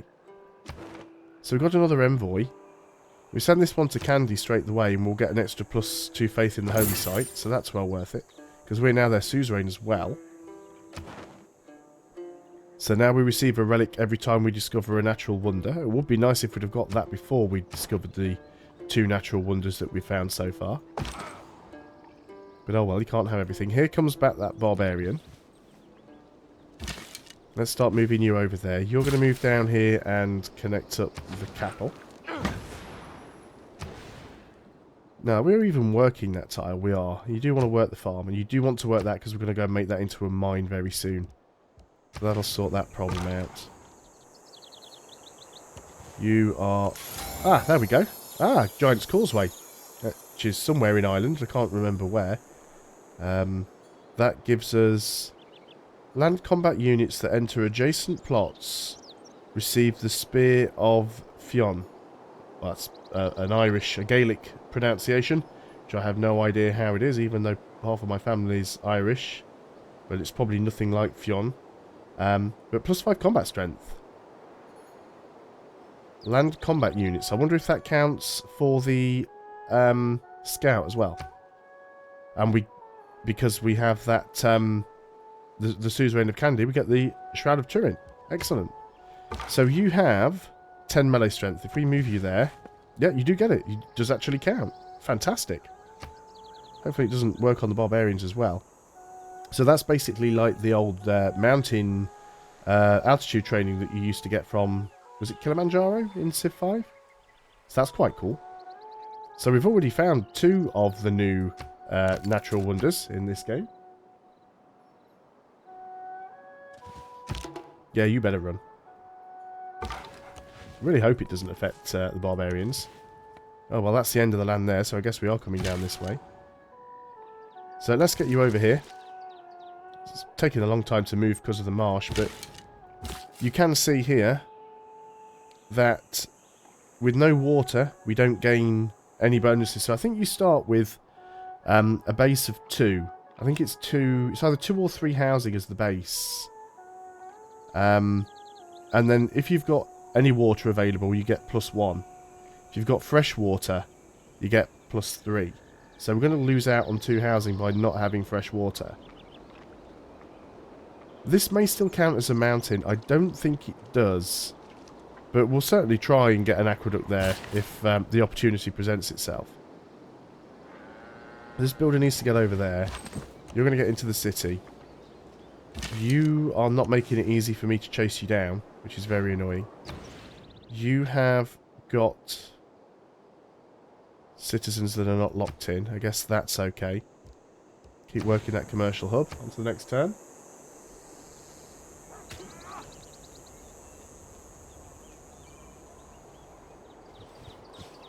Looks like Sumeria got rid of him.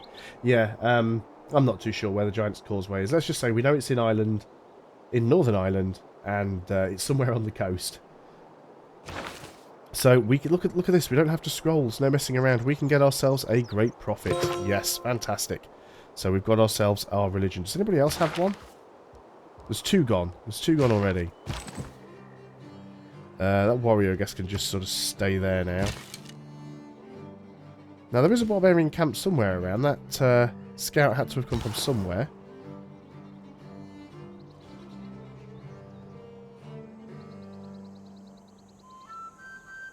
So, let's go and... oh, we need to move you on to the holy site.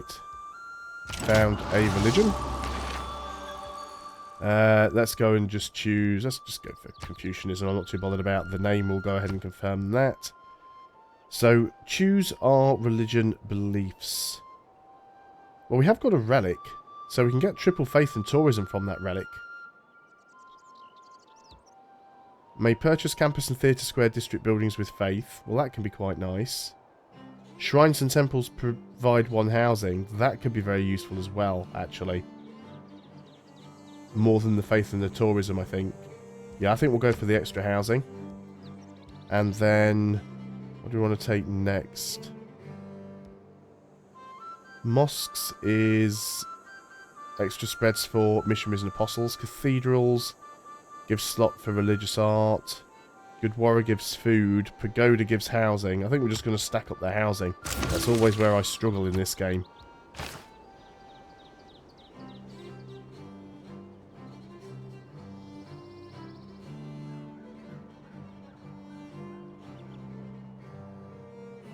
Oh yeah, I've just started watching the game that Marbazir started on Deity as Sumeria. And literally, he started... one of his cities started less than 10 tiles away from Poland, and by turn 24 they declared war on him. So it's just absolutely ridiculous how quickly the AI will bear down on you. So let's go ahead and settle this city. It's not going to be great. It's Poznan. We are going to... see, look at that. That's actually quite a good tile. It's a tundra tile with 5 food and 2 culture. It's like, oh my god. These tiles are really good. Look at that dice tile. Oh, wow. That actually makes a huge difference. We want to get that as quickly as possible for the amenities, so I'm going to go ahead and buy it. And we're also going to go and spend the money on a builder. But we'll definitely work that one in. We do want the production, so we will want to get this tile and that one as soon as we can. Let's just go and lock that in. But the question is, what are we going to start building here? Probably the granary for the housing, and then the monument after that. This archer, you might as well stay here for the time being. You kind of need to head back over here. Now, did you get that combat bonus? Can we tell? You've got 10 base strength. Scout. +5. Yeah, looks like they've got it as well. So it looks like barbarians actually benefit from that. That's annoying. Sjór þinn varnarlaus, vinnur minn. Árás væri auðveldaverk. Oh yeah, it's easy enough to put in some, well, in some cases it's easy enough to defend yourself from the AI attacking you. But I think new players do sometimes struggle a little bit in not building up an army early enough. And if you fail to do that, then yeah, it's painful. So we've got another free policy slot here, because we don't need the Great Prophet anymore. So let's go ahead and get the Great Scientist, because that'll be nice. Start working on that. This is the builder. So we want to go... let's get the rocks first. So the rocks. We'll get the quarry on the stone. Give us a little bit of extra production there. We're not working that yet though, but... oh yeah, there's definitely some things that'll be totally broken if you had the right combination of civilization unique abilities. I mean, Russia's quite OP to begin with. Still down on housing here, but... And we'll have a look around here, make sure there's no barbarian camp. We can go and claim that. We are going to need to get another settler as well. Are you not declaring war on me? Everyone's angry and unhappy with me, but they're not declaring war. They'll probably start denouncing me soon. Just go away, woman. So we did gain a little bit of housing at Gdansk, but we are still close to the housing cap. Nobody up here to worry about too much yet. Right, you're definitely going to go down there. Ah, barbarian camp. Let's start heading in that direction before they start heading in mine. Got some iron down here. This is an interesting looking map.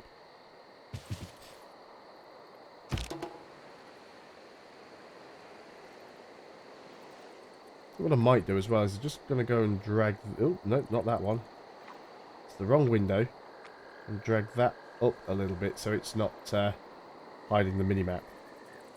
It's a little bit difficult to get it in the right... There's no good spot for it, let's be honest. Wherever I put it, it's going to be in a silly place. Let's go ahead and put it up there. There we go, that's quite unobtrusive. I'm happier now. Okay, so... Do we have any right, there's a barbarian there, so... I can't see where the camp is, but you've definitely come from somewhere. Barbarian down there. There's probably a few camps around. You've now got a shot at the camp, though, so we'll do that. You should leave my builder alone, because I'm fairly certain that the scouts don't capture builders. You're going to skip a turn because this guy's in the way. There we go, now he's moved. The poets have been mysterious. So let's get you down here, another scout. Choose a civic. Go for theology and try and get the temples. A great library could be useful as well. But we don't even have a campus yet. Let's go for it anyway. Because we might have time to get one. Gdansk has built whatever it was building. Might be time to get a campus. There isn't really a good spot for one. Guess we could put one over here near the mountain. How long would that take actually? 19 turns. 19 turns is not quick. 14 turns for a settler. I think we're actually going to work on the settler here. Because it'll reduce the population by 1. We're already at the population cap, so that's not too bad.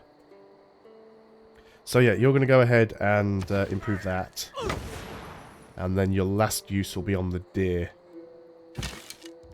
It's kind of the plan that I'm going for. So it won't take as long to get rid of that barbarian camp.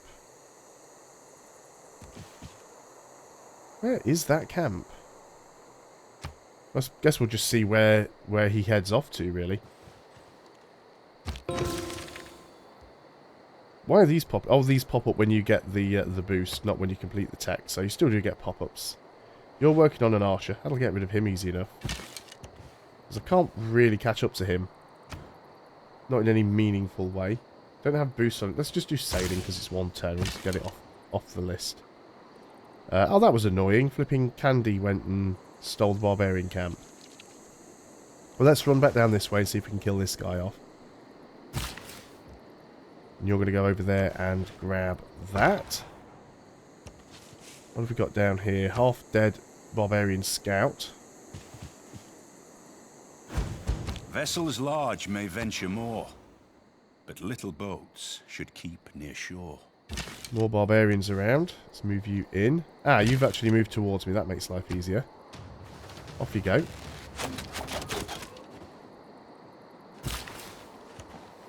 And camp. And we'll get the rice here. 1, 2, 3. We won't reach this rice, but we get so much extra food just from this wonder. It's absolutely fantastic. So 3 food there, 3 food there. Even though it's tundra, it's still really good. We are working... Yes, that one, because it gives us more production than this one does, so that's fine. So what do we want to do now for tech? We don't have iron working yet. We are planning to get it. Let's get engineering, just so we can unlock the aqueduct and find out whether or not it does count as a mountain. And then we can get some additional housing, if it works. There's a boost to machinery. We've got a promotion on you. So we'll give you volley. You have finished the commercial hub. Well, as you finish the commercial hub, why don't you go and build the Sukanis? There's +3 gold, a great merchant point and a citizen slot. International trade routes from this city gain +2 production. Now, does a trade route to a city-state count as an international trade route? I would assume it does, because it's not domestic. So that should be nice enough. I must admit, I very rarely trade with other civs. I always tend to trade city-states. Well, that's you finished off. We'll keep you sort of here in the gap so that we can attempt to secure this spot. Make sure no barbarians sort of spawn in the way.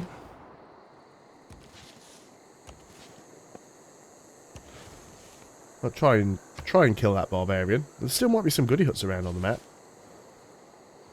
I'm still actually quite surprised that we haven't found the other AIs yet. Can't get at you, which is unfortunate. Let's have a quick look down there. I didn't think there'd be anything hiding in the fog of war, but it's always worth a quick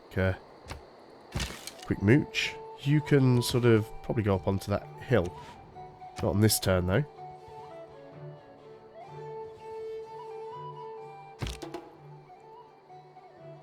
And what have we got over here? Yes, you can move back to the city, I guess.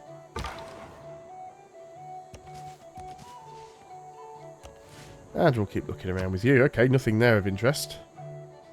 Gorgo has declared war on Gilgamesh. That's good. I've lived through some terrible things in my life.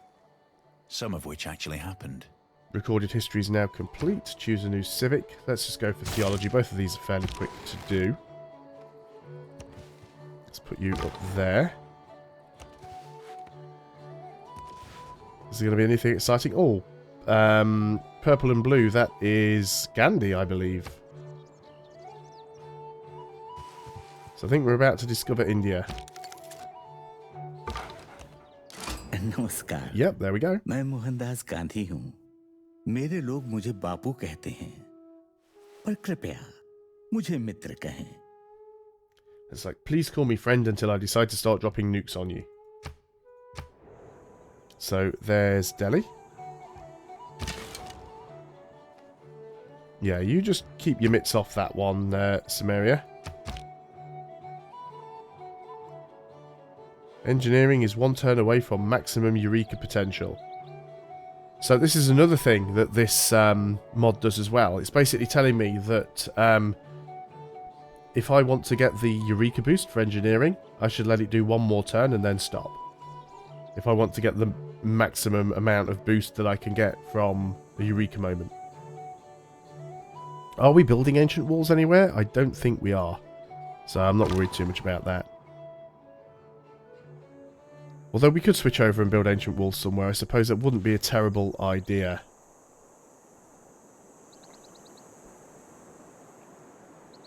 Probably do it in Krakow after we finish the Sukanis. It wouldn't be a bad idea. We'll let it go 1 more turn. That's our archer. You can go back into the city. Let's get rid of that. We don't need that anymore.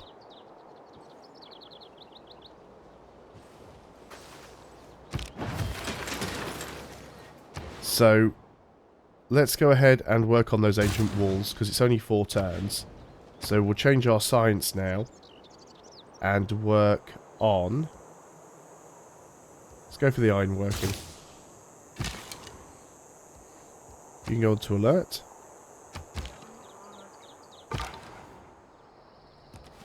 And we've still got 2 civilizations to find.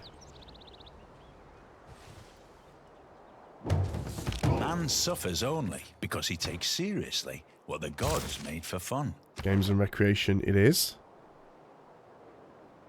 Now we do have a commercial hub, so I guess getting the extra 4 gold in the commercial hub district will be good for us. 30 gold per turn's not bad. Let's go ahead and attack this guy, why not? Is that one of the new ones as well? Construct a holy site, pretty sure we'd already done that. We're unlikely to be making any more. Well, he's run off. Okay, that's a few barbarians. We can get another trade route now as well. We'll probably do that after getting the walls.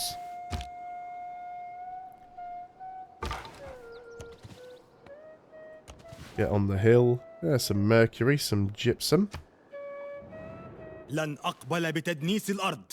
سيعاقبك الله على كفرك. What's your problem now? وحده الكامل العزيز. He's complaining about something. I don't know what it is.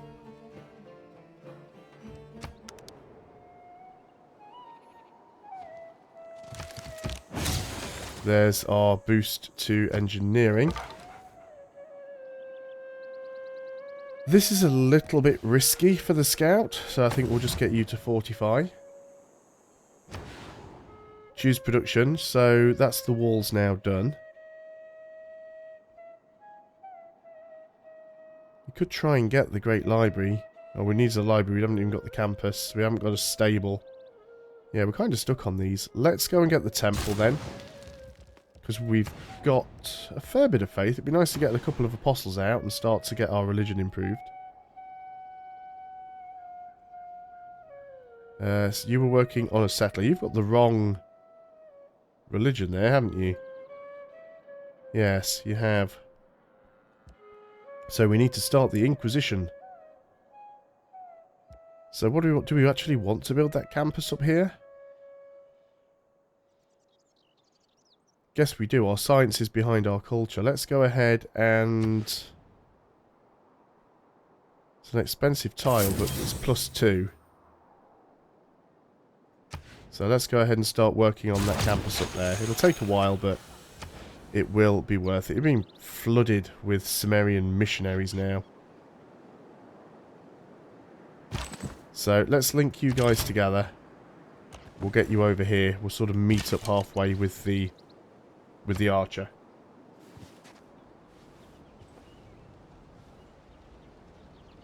People who cannot find time for recreation. And why are we getting this tile? Why aren't we getting this tile? I want the first. Let's keep moving that way. I think we'll be fine. Choose a civic. Not really bothered about either of these really, so we'll just go for military training because it's the quicker of the two. Just keep away from my tile. Yeah, I thought you'd go and attack me there. Oh wow, now all of a sudden he's got a slinger and 2 warriors next to my scout. Well, goodbye scout. Even with that extra combat strength that I was got from that wonder, it hasn't helped. Actually, somehow he survived. So we will run away. Now we could become the... Let's go to Amsterdam actually. Get another 4 gold in the capital. We haven't got an industrial district yet, so it doesn't really make any sense trying to get the bonus from that. From Toronto. So let's go ahead and unlink you guys. You guys can just stay there.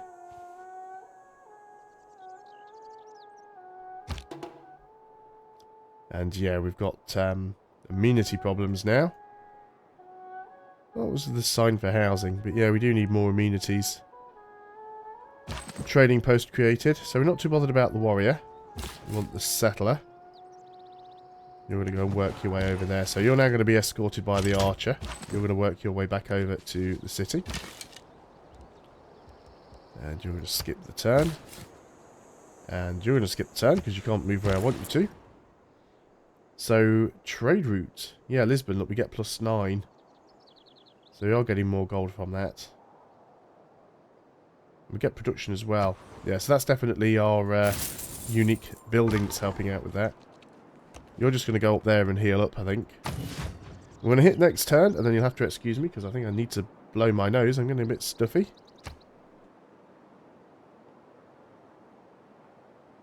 The Lord made us all out of iron. Then he turns up the heat to forge some of us into steel.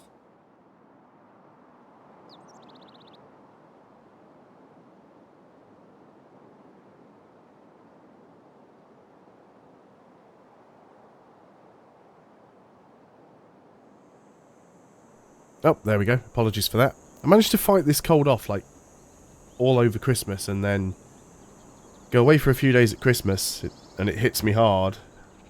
And I thought I'd got rid of it, and then it came back. Right, one turn away from getting engineering done. So we could go ahead and get the pagoda. So this is in the capital now. We could get the Malagodi Temple for an extra 4 faith. And we gain 2 apostles. It might be worth having it if we can get it. There's only 1 tile we can put it on, but yeah, I'm good with that. Let's give it a go.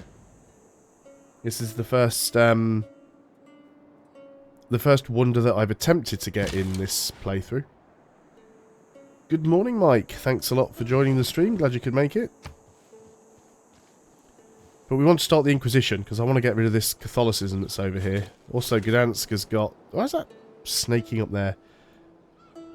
Normal people believe that if it ain't broke, don't fix it. Engineers believe that if it ain't broke, it doesn't have enough features yet. So that is that done. Don't we have boosts on anything? Let's get machinery, actually, and then we can get crossbowmen. That's got to be worth it. 1 more tile for you. And then we will have our next city.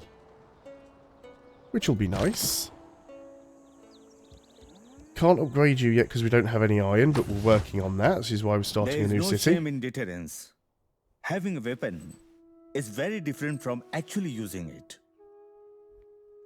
Hang on a minute. Since when is Gandhi speaking English? Wasn't he speaking Hindi in the opening cutscene? This is the first time.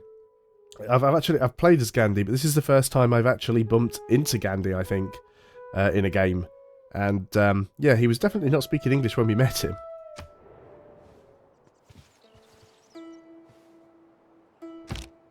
Pearls to the east. What, these ones?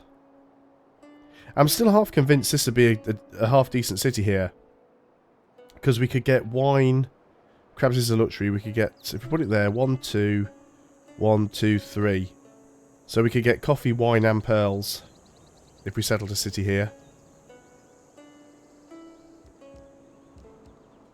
I'm a little bit sort of concerned about having... Is there any point settling any further north? No, I think that'll be fine. 1, 2, 3. If we settled there, 1, 2, 3. Still wouldn't get the stone. Oh, pearls to the west. Well, make up your mind. What, these pearls? 1, 2, 3. In order to get those, we'd have to settle on this tile. Which would then be 1, 2, 3. We could still get the iron. We'd still get the sheep. We'd miss out on the horses. But you are probably right. It is probably a better tile. So we will do that.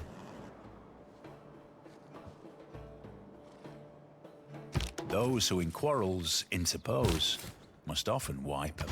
So let's go and settle. And that is... never heard of that city before. Radom? Radom? Almost looks like random. Let's go ahead and... Well, pretty much whatever tile we work is going to be the same. 1 food and 2 production. It's not ideal. The watermill will give us more food and production straight away. So I guess we'll go for that one first. Defensive tactics, because we've got no other options. Envoys, let's put them into Amsterdam. And I guess you can stay there. We probably do need another archer.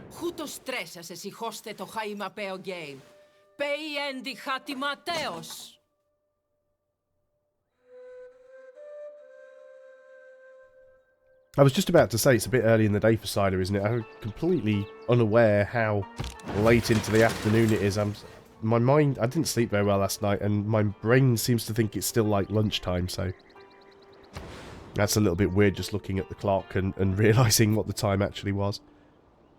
Poznan, what do we want to do over here? We could probably do... I suppose we're getting an entertainment complex at this point. We haven't got any great spots to put one in. Certainly don't have one that can really reach... Krakow. We probably need to build it in Krakow so it reaches Gdansk as well, to be honest. But having one's not a bad thing. Oh yeah, aqueduct. Yeah, no suitable location, so clearly this does not count as a mountain. which is a shame. Anything that we build here is going to take a while. Let's go ahead and get the ancient walls. Because this city is a little bit on the outskirts also as well. No. I just saw something. This. Ah, too late. Okay, so Scythia's in the game. I was just about to say that I have seen a settler. A barbarian settler. It looks like Scythia got it back. So, we haven't officially met her yet, but we know who else is in the game. We also need to now get another settler out. How much money have we got? We could probably just buy a settler. And I'm tempted to go ahead and do that. Just for the speed of things. So let's go ahead and link you guys back up. And you can't move on this turn anyway. So we'll go ahead and settle that tile. It's never too early for cider or too late from the night before. Whichever way round. So I'm going to put you on automatic. Hopefully you should work out whatever the quickest path is to get there. I'm still not really happy about all of these missionaries. I definitely need to try and get my apostles as quick as possible. Start the Inquisition. You're fully healed up now. I'm a little bit concerned about the potentially high numbers of barbarians that we ran into down here, but we'll keep looking around.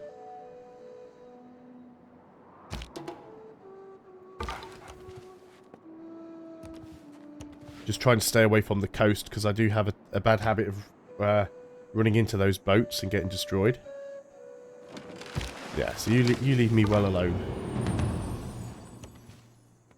There's a warrior, which we prefer not to bump into. There's an Indian warrior. Maybe you can help us out. Again, we've got no boosts on anything down here. Let's go for apprenticeship. Feels like a whole lot of just clicking next turn at the moment.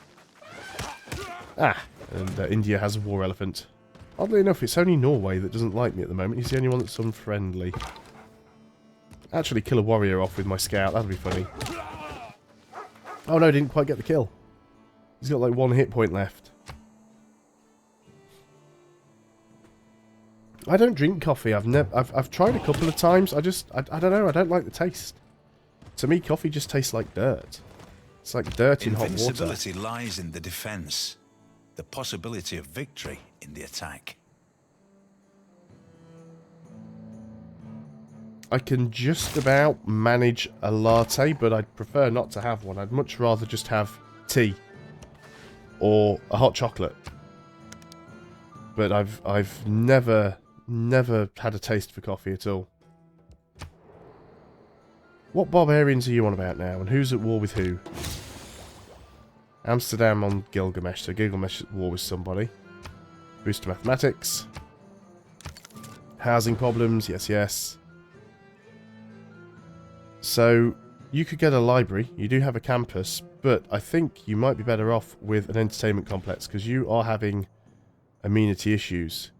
Nothing's really going to give us a bonus, but I'm tempted to go and put it down here so it's closer to Krakow. We'll go and work on that.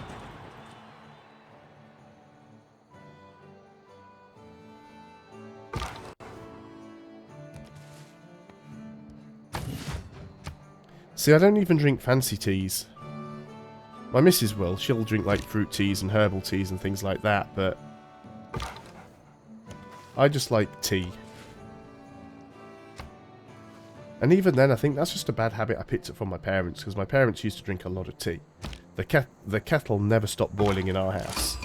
So it's like every 5 minutes there was a new brew coming. And since I moved away from my parents, it's like I hardly even drink tea. Most of the time I'm drinking this stuff, which is basically, you know, it's cordial, it's juice mixed with water. I used to drink a lot of Coke, fizzy stuff. But aside from, you know, the fact that it gives you terrible gas, the sugar's not good for you in so many ways. And also there's a history of diabetes in my family as well, so try and avoid that at all costs.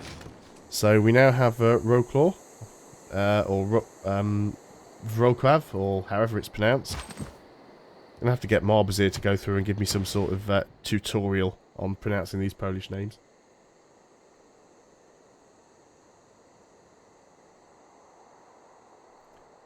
Oh, coffee's certainly big in the UK.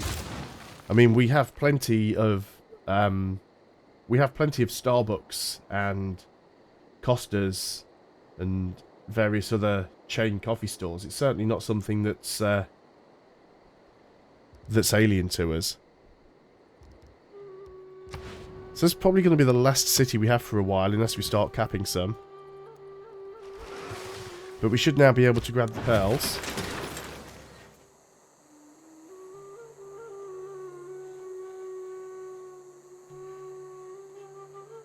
And there's that cough again. So, we have finished the walls down here at Poznan. Still not getting any great tiles. Now we've just got no production down here at all. Might be time to get another builder to improve some of these tiles, because they're a little bit terrible. And that's the end of the continent, so let's go ahead and heal up.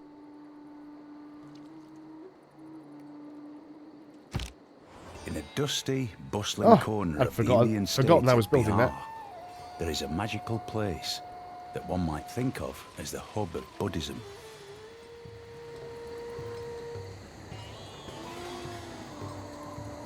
So that should give us 2 free apostles,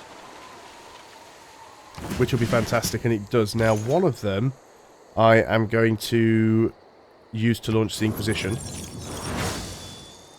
and the second one we will use to evangelize a belief. So, what do we want to produce over here now? There's quite a few things that we could get. We could go for a campus. We don't have many mountains nearby, so it's probably not worth it. We've almost got the jade. That'd be worth getting. We don't have a theatre square, though. Should probably get one of those. Don't really want to get rid of my farm for it. So we'll go ahead and put it there. And then I think we'll get this jade. We'll also get that jade as well. So we'll have one to trade away. Now, how long is that going to take? 14 turns. We also need to queue up another trader. 290. Let's just buy it. We'll buy it now. It'll pay for itself. So, tithe. 1 gold for every 4 followers of the religion, which will probably be slightly more useful. Holy site and theatre square following this religion provides 1 faith or 1 culture, respectively. Still think I like tithe. It's just a good all-round, you know, give me extra gold, because with gold I can do everything. So now we can go ahead and... Luka Lukic, thanks very much for subscribing. Welcome to the channel. What we need to do now is... Oh, we've lost our religion here. That's a little bit annoying. Shouldn't have been pushed out, but we'll see what happens. Let's go and send you to Amsterdam. That'll help a little bit. So, what have we got going on here now? We've got our trade route. Get the faith, or we could get the culture. Or we could get some more food coming in if we sent you to one of our other cities. I think we'll go for the faith right now and try and get rid of these other religions that are causing me problems. So the question is... Yeah, it doesn't look like I can actually buy the religious units that I need. Because we've lost the religion in this city. Just temporarily. It is our religious city. It's our holy city, so we'll get that back.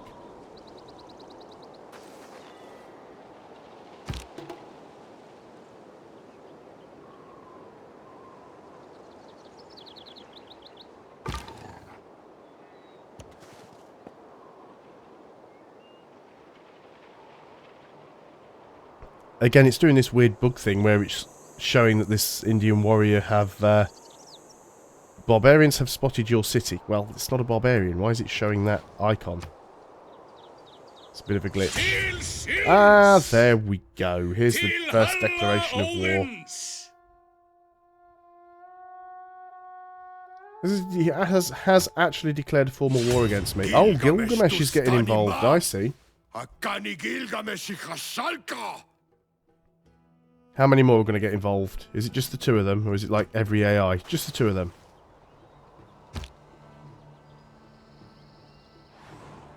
Okay, well, that's kind of fair enough. I mean, I don't have many units. So I guess we do need to build up a little bit of an army. Now, that's Norway. So you do have a unit near me. So I'm going to be quite happy to come over there and give you a kicking. You can carry on exploring. So as Candy's declared war. Candy's on my side. I do wish these pop-ups would work better than they do. But Norway's nowhere near me. And he's got a couple of units around me, but... yeah, you leave my trader alone. I can reach you from here. I can upgrade you to a crossbow. I really want to, actually, but... really, you can't range attack from there? You've got to be able to get him from there, right? Good.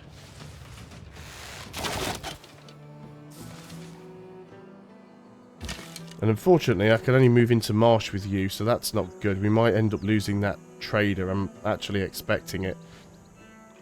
I'm still making a decent amount of gold, but again, not enough to do anything with. I'm definitely going to leave that warrior up there. Candy should still be on my side.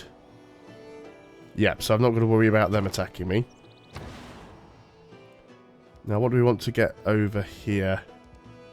Probably the granary now. You could... oh, there's a barbarian camp there. So we want to probably try and avoid that.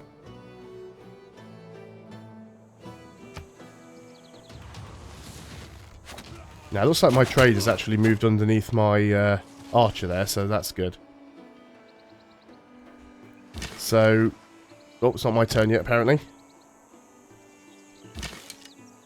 Let's go ahead and take the shot with you.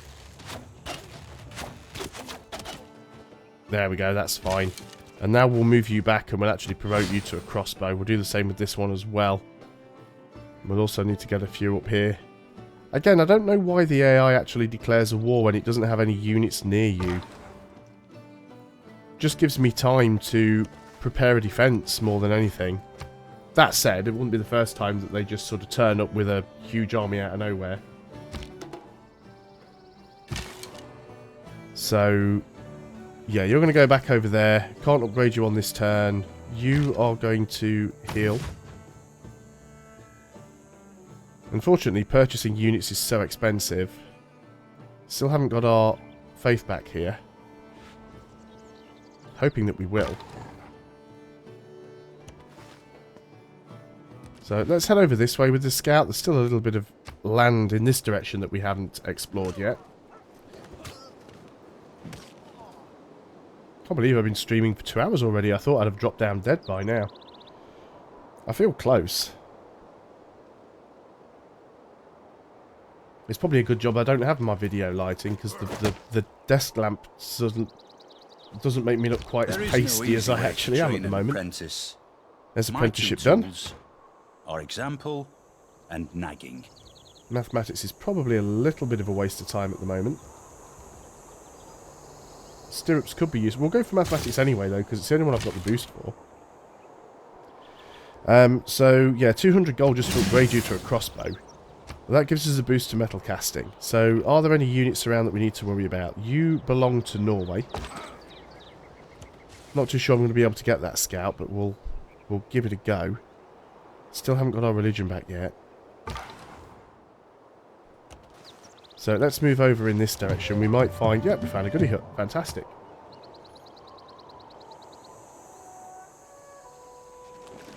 Chilaquiles? I've never heard of that. I'm assuming that's Mexican. Doesn't have to take the civil service examination. I don't mind a bit of Mexican food, but I have no idea what that is. Probably some form of tortilla. Divine Right we don't really need. Feudalism could be useful for the extra builder charges. And melee and ranged units, so we'll probably go for that one. So, we built the theatre square here. So, we'll need the amphitheatre, but I think before we do that, we should probably work on a crossbowman.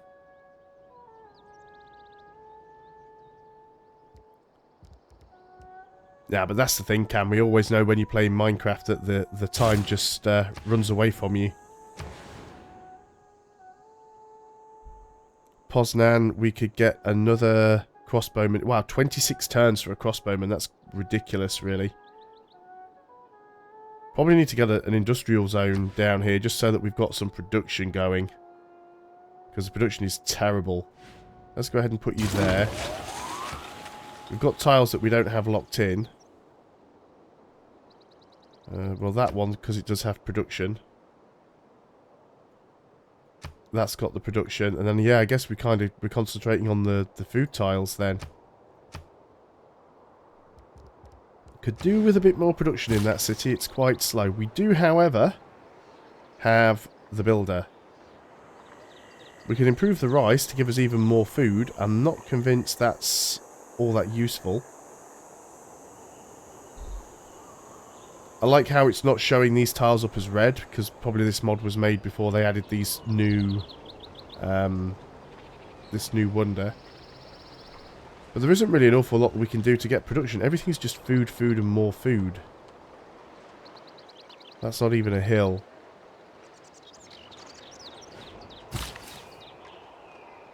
Guess we just kind of clear that. Well, that's not good, is it? Are you on a hill? Nope. Fine, I guess it's just going to be a stupid amount of food that we don't need. So, do we need to go anywhere with you? I don't think we do. I think we can just leave you in the city. Trader, you can carry on to Lisbon, because it's a decent amount of money from there. You've actually moved towards me. That was a bit of a silly maneuver.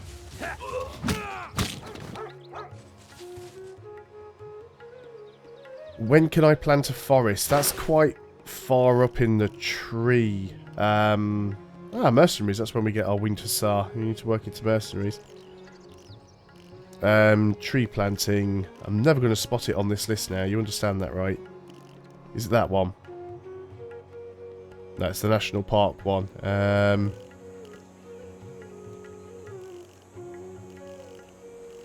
was sure it was further up in the list than that. Is it in the tech tree? Can't remember where it is. But I think it's not until quite late on in the game. Certainly nothing that's going to help me out during this little phase anyway.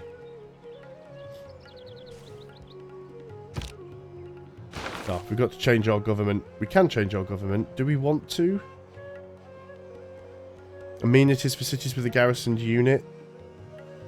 Production towards defensive buildings. Culture for each speciality district.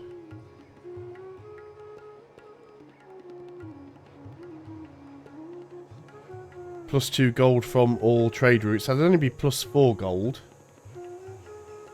But I think just having that production going is probably worth keeping around. We also need to get another builder up here at some point as well, so we can get these pearls and the wine and everything else. That'll solve a lot of the problems. So you're just going to go ahead and clear the marsh. That'll give us food. We could get a farm there. We can also get a farm on the rice.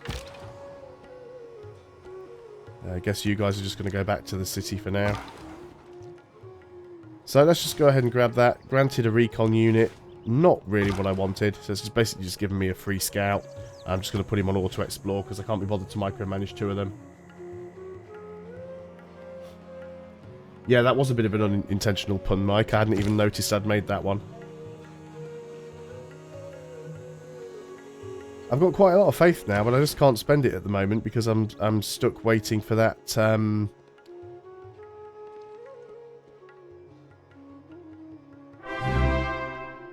Tony, thanks a lot for subscribing. Welcome to the channel.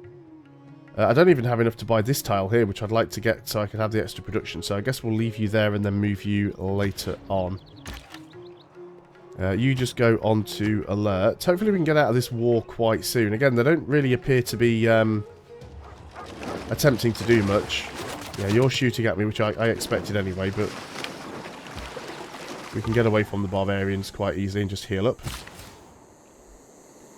So you go ahead and get a farm there, and then we'll get another farm here on the rice, I suppose. That is a Greek hoplite, which we're not at war with Greece yet. Now we need to get this iron so we can get swordsmen. We're quite far away from the iron, but we need to get a few more builders going actually. But we want to wait till we get feudalism, because then we'll have the extra charges on the builders. Somebody's built the Great Library. Okay, well I wasn't too worried about that one. So let's move over here.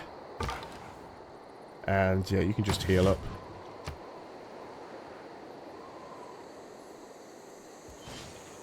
What have we got going on? If I were again beginning my I studies, can hear stuff spawning. I would follow the advice of Plato and start with mathematics. Let's go for education so we can get universities. Do we have our religion back yet here in the capital? We do not. So obviously we're getting a little bit of religious pressure that we'd sooner not be having. Because I can't build any of the religious units right now, which is very annoying. It is working on another crossbowman though, which is good. So let's just go ahead and get the farm there. Gives us the boost to feudalism as well. There's the last charge on that builder. Yeah, you're actually willing to peace out and you're willing to give me money for the privilege.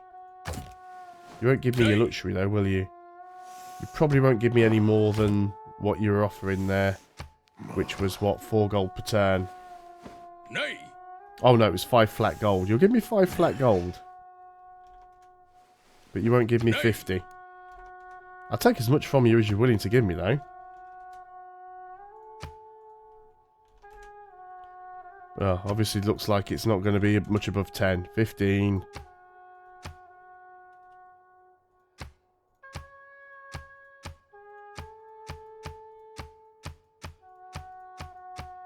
Doesn't even look like he wants to do it for 10 now.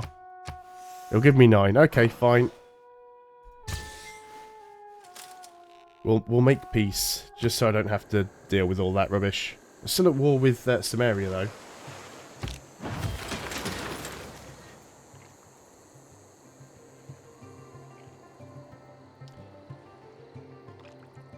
I would say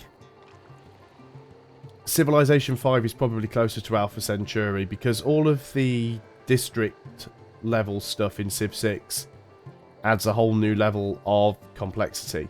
Civilization 5 is closer to the sort of, you know, the basic formula that Alpha Centauri has. Also, and as Carsten's just said there, with Civilization 5, you can pick up Civ 5 plus Gods and Kings plus Brave New World, especially when the sale's on, for like no money. They're always going cheap. Plus there's 4 or 5 years worth of mod support for Civilization 5. Now if you can't get a good deal on the whole pack, I definitely recommend getting Brave New World, which was the last expansion, because Brave New World fixes a lot of stuff and it changes a couple of the victory conditions. It also, I mean, the only thing Gods and Kings really did was it added religion to the game, because religion wasn't in the base game. Gods and Kings adds religion. It also adds a couple of new civilizations as well. Now, if you skip out Gods and Kings and just buy Brave New World, you still get the religion. It is included in Brave New World as well. The only thing you'd be missing is the civilizations that came with Gods and Kings. But seriously, when there's a Steam sale on, I'm pretty sure you can pick up Civ 5 plus both expansions for about like $10 or less. Probably pick up the whole lot with all of the DLC Civs for $15. Always going cheap. I definitely go for 5 first, because again, as Carsten said, Civ 6 still has some issues. It's worth waiting until they either release more DLC, release an expansion, or until it gets a bit of a deeper discount than it does at the moment. Don't get me wrong, I'm still having a great amount of fun with Civilization 6. But 5 definitely still has its problems.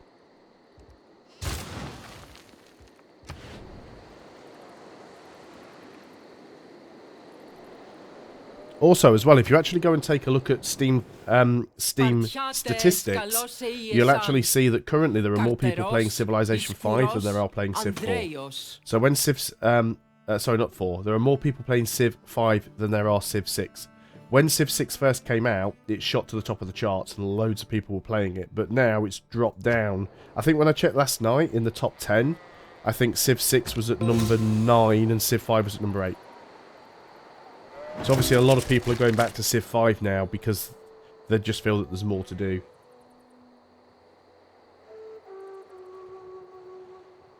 Happy New Year there, Kostiarik. Thanks a lot for joining the stream. I hope you had a good New Year's party or whatever it was you were doing the other night.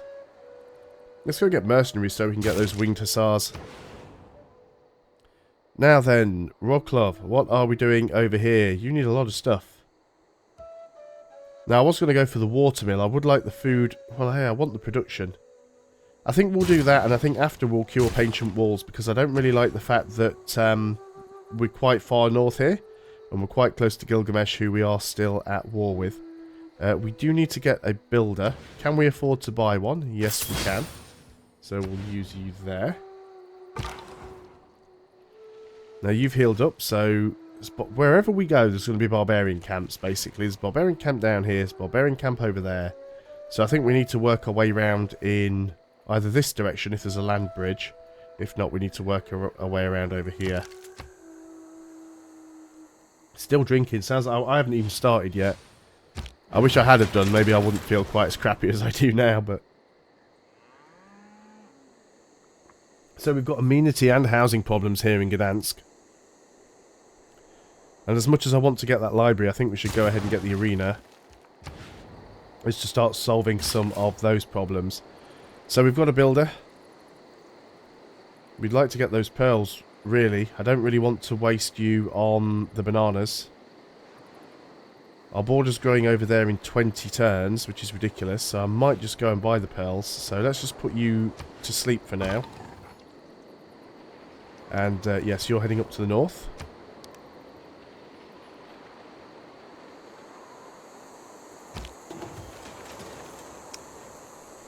1 to 10, how good is Poland? To be honest, I don't really think that I can say, because, I mean, I've been playing this game now for, like, 2 hours or so, and this is the first time I've really played Poland. They definitely seem to be more geared towards religion than anything else, and religion is always something that I tended to not prioritise, and I think that's a bad habit from Civilization 5 at high difficulty levels. Religion in Civilization 5 is useful, but at higher difficulty levels it's so hard to gain and keep a religion that most of the time it's just best not to waste your efforts on it, and I kind of carried that over.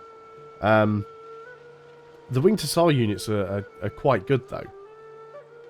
I mean, 55 melee strength, because I think that replaces the... It's not the knight, is it?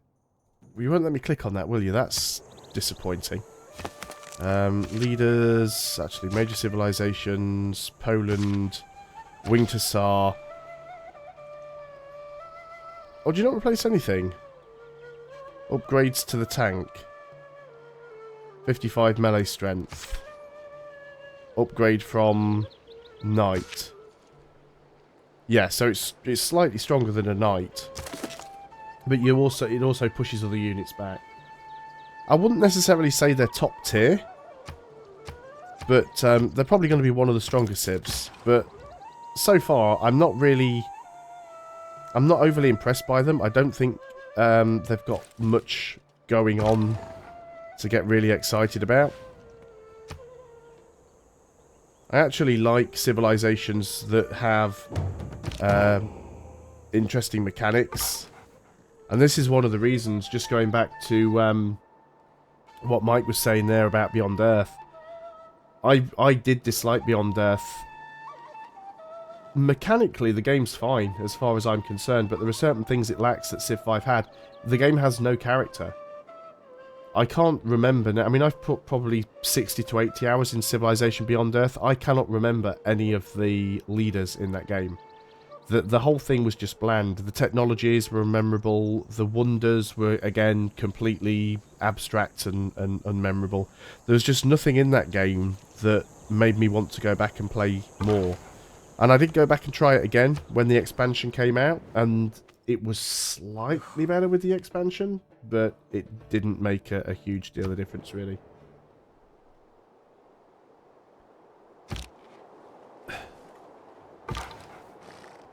Should you buy the DLC? Do you know what I would say?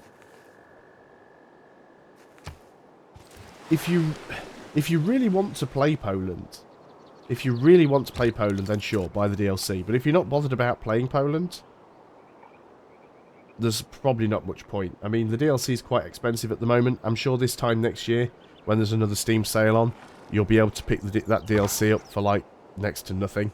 It'll be dirt cheap. So, I wouldn't rush out. The only reason I've got it is because I've got the deluxe version of Civ 6, which was like an extra $20, and it's supposed to include the first 4 DLCs. Now, obviously they've already released 2 DLCs at the same time, because we had the Viking DLC, which is basically just a scenario pack. It's not even a Civ. It's just, you get a scenario or a couple of scenarios, or should I say, I think it's several variations on a scenario.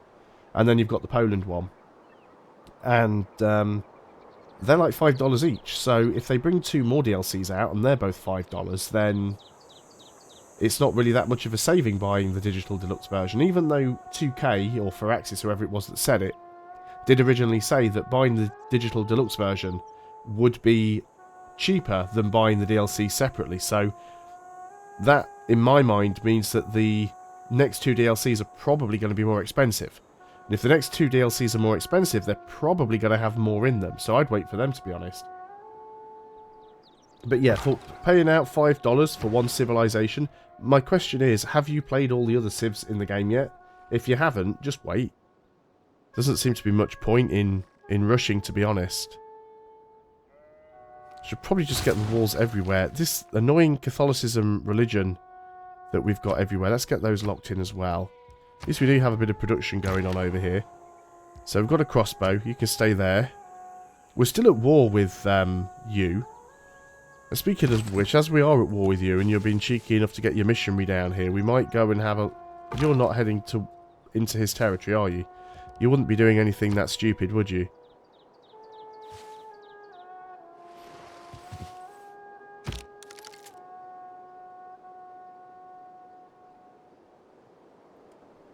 I'm not 100% sure with EU4, but I do... Oh, excuse me, I'm about to cough. Oh, that one crept up on me. I seem to recall EU4 has some issue with multi-core processing anyway. So even if you've got a processor with multiple cores, it doesn't utilise them all properly. It's something to do with the Clausewitz engine and the fact that it's like 5 years old and hasn't ever really been updated. So I think you'd... I mean, double check. Don't take this as gospel because I'm not 100% sure. I'm just going on what I vaguely remember. But I'm fairly certain that there's some issue where it doesn't utilise all your cores probably. If that's the case, you're probably better off having a faster processor with fewer cores. That would be my advice. But just double check anyway to make sure I'm not wrong because, you know, it has happened before. We have another envoy. We are no longer the suzerain of Lisbon. I'd like to get them back, and we have. So now Lisbon has declared war on Gilgamesh. You're backing up now. I'm going to struggle to get to you.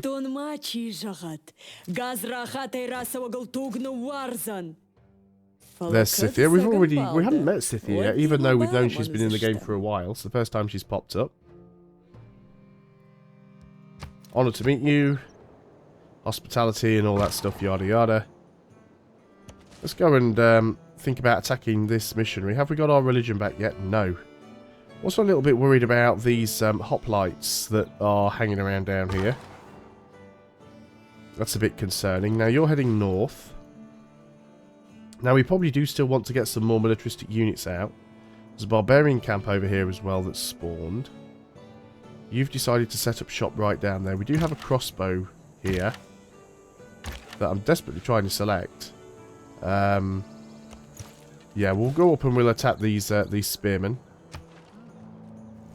So we've still got one civilization to find. Funnily enough, Gorgo actually likes me. Maybe we should try a little bit of diplomacy here. Declaration of friendship? Oh, she has actually accepted. Interesting. Would you be willing to form an alliance? Excellent. Wow. It's not very often the AI ever wants to be friends with me. That's nice. Did we get rid of that spearman? No, it's right up there next to me. That's typical. Krakow. So, what are we going to do over here now? Probably time to get some stuff. We still don't have swordsmen. Let's go ahead and get another builder. We'll actually hard build the builder. Because we want to get up here and we're going to need to buy those tiles. Speaking of buying tiles, I wanted to buy that tile. I also wanted to go and buy that tile. We do have a builder in there somewhere, don't we? Yes. So you're going to go over there and get that connected up. Can we afford to get that tile down there? And work it instead of what? Instead of that one. Because we get double the culture, we'd get production, and we'd get more food. So we want to take you out of there and put you into that tile. Although it's taken one out somewhere else. But that's probably fine for now. That's a bit of money spent.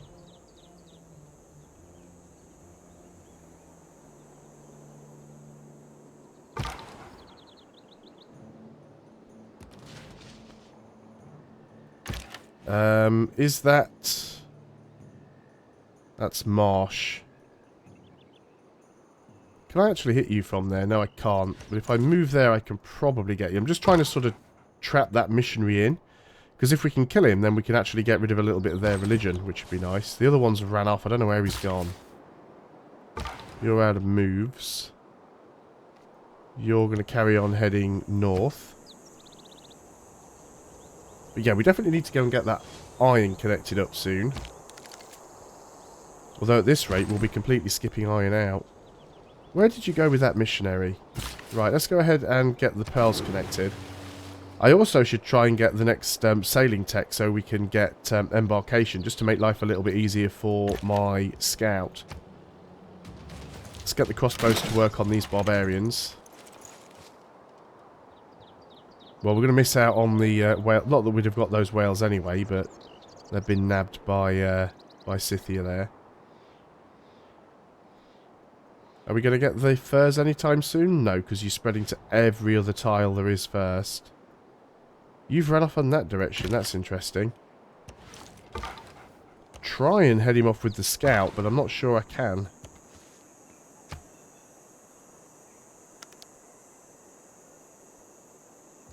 What's this telling me? Somebody's negotiated peace.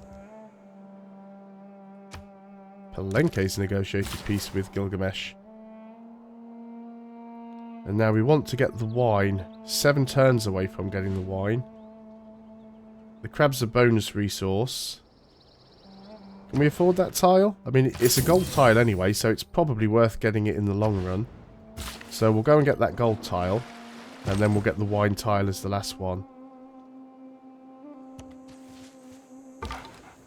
I will catch this, this missionary, you know. Surprised Candy's not going to take a shot at him, because they're on our side. We need to get this camp cleared. City-state will probably clear it. Which is a bit unfortunate, because I'd like the gold, but... take what you can get, you know? In peace, yeah, they've one cleared is it. despoiled by mercenaries. So, In war, development of mercenaries one's is enemies. complete. Medieval fairs can be quite good. Gold from merchants at city-states. It's quite a nice one to have. So we can now work on winged hussars. Wow, they're 1,000 gold to buy. And don't require any horses, apparently. Well, I think we should get at least one of them. I mean, we are playing as Poland. Makes sense to actually to get one. Okay, Zimmy, thanks a lot for visiting the stream. Enjoy your dinner. I'll see you soon.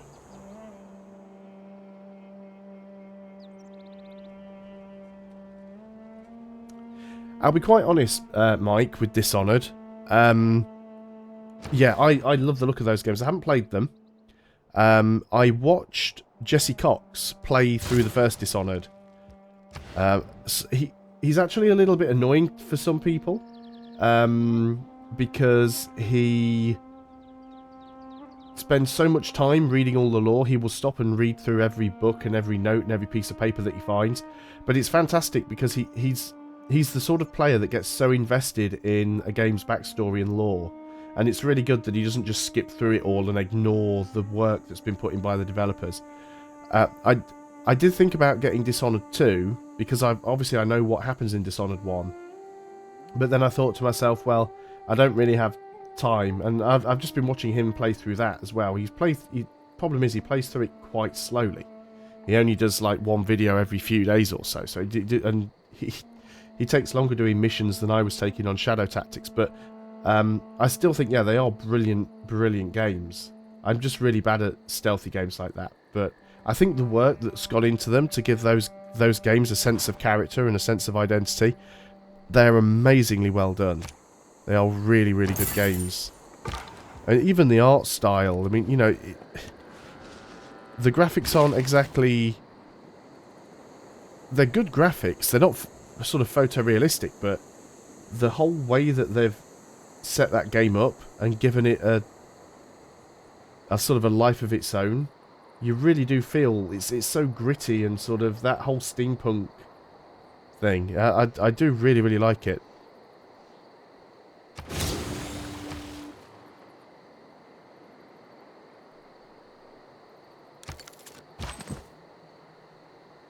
I've absolutely... Oh, maybe Candy killed him off. We still haven't managed to get back our... Oh, no, he's there. We can sort of almost box him in.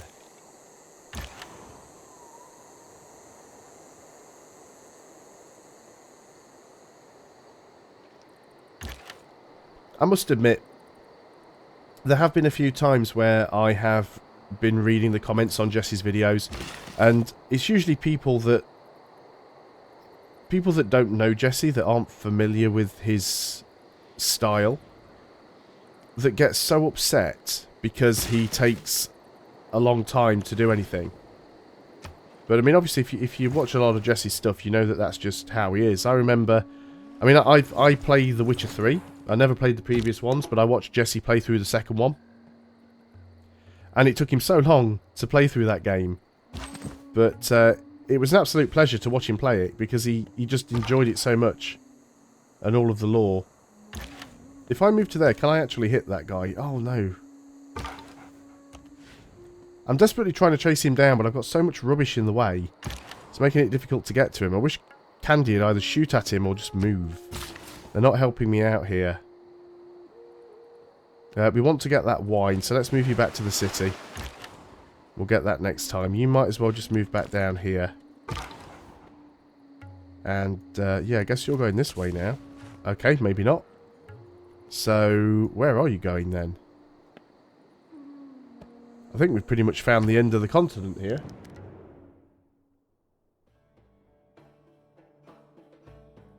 Oh yeah, I mean, I love a game with a good story. I mean, even... I've mentioned this before. One of the bad habits I have with games is I'll buy a game, I'll play it for a couple of weeks, and then I'll get bored and move on to something else. And it's always the games that have a compelling, gripping story that actually make me finish them. That's the reason why I've completed Sleeping Dogs, because I loved the story. It's the reason why I completed Arkham City twice. It's even the reason why I completed Half-Life, because I loved the story of Half-Life. It was like reading a good book. I always wanted to find out what happened next, and it compelled me to keep playing. It's the reason I've managed to finish Fallout 4 as well. The best civs in the current state of the game. Bearing in mind I haven't played all of the civs, so it's difficult to accurately give a description on that one. Dennis Carter, thank you very much for subscribing. Welcome to the channel. Thank you very much. If we go ahead and look at the civilizations, Arabia's quite good if you want to play a religious game, just because they're guaranteed to always get a religion, which is very good for them. The Aztecs, I would say, are a top tier civ, simply because you start off with the Eagle Warriors, so it's very easy to capture a few cities early on in the game before you have to worry about warmonger penalty. And also you've got a chance to capture some additional units and turn them into workers, which is very strong, especially as you can use those workers to rush your districts. So I think they're a very, very strong civ. The same goes for China, because China's really good at getting a cultural victory because of the Great Wall.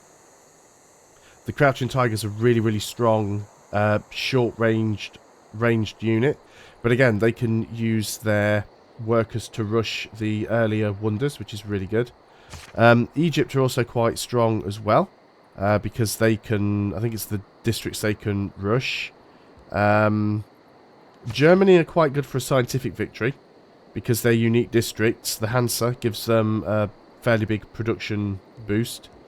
Greece is quite good if you want to go for a cultural victory because of the Acropolis. Japan's good for a scientific victory because they get a lot of extra production from the electronics factory. Rome is just an all-out good, all-round civ, I would say, because they get the baths, which is the upgrade, upgraded version of the aqueduct. So I can't remember what exactly it gives now. It's extra housing. It gives amenities as well, so that's quite a nice one to get. And also their legions are pretty decent. And Russia and Scythia are both overpowered. They're all quite strong. Samaria are also early game war carts. Those war carts can do a lot of damage.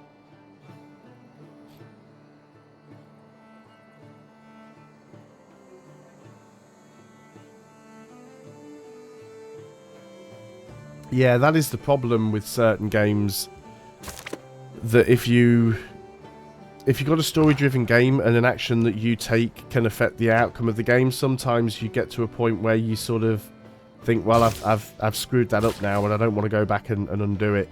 I must admit, when I play games like that, like The Witcher, I do tend to keep several different save game states, so that if I end up... where did that guy go? If I end up actually making a bad decision, I can just go back to one of my older save games. Because, yeah, I'm pretty sort of terrified of doing that myself. I've no idea where that missionary ran off to. Really, really wanted to find him and kill him.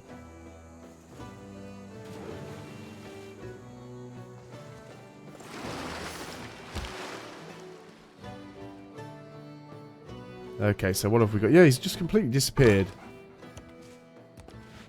Looks like Candy's actually... Oh, that's Levento. I was going to say, I thought Candy was up here actually taking the fight to them, but no, apparently not. But yeah, I don't know where that missionary went. He ran right off. And again, I'm still struggling to get my religion here. Where are we going to grow to? That one there. So we're still not going to get that anytime soon. You're going to grow to the wheat, which isn't bad, but I do want the iron. Because we need to upgrade some units. You, I'm pretty sort of done with now, I suppose. There's quite a lot down here that we could try and see. I guess we want to sort of see if we can get over here, so we'll just click there and... again, we need to find a way to get you in the water, because you can't embark yet.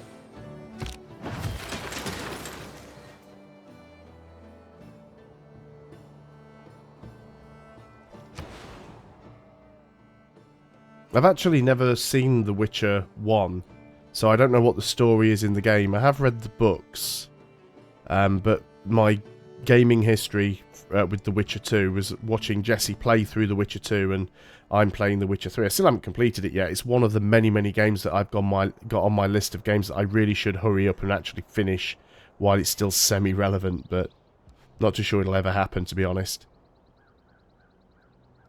So, what do we want to get over here?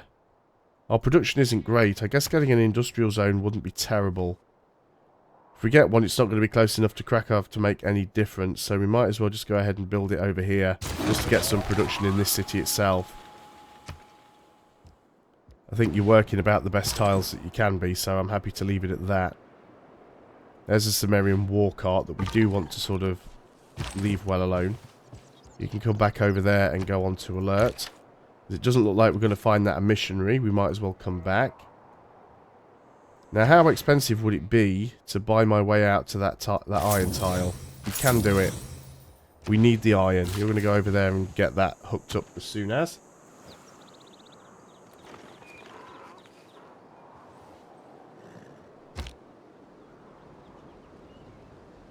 I think that can be the problem with story-driven games. It's like the game can be really good, but if the mechanics sort of make it almost unplayable, what do you do? It's hard to find a good balance there.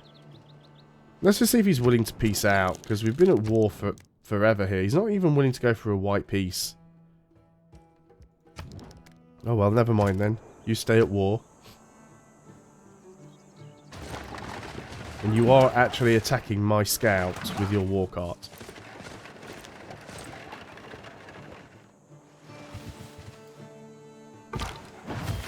Try and back out of there. Right, we can claim a great person. We can get ourselves a great merchant. I wasn't expecting that.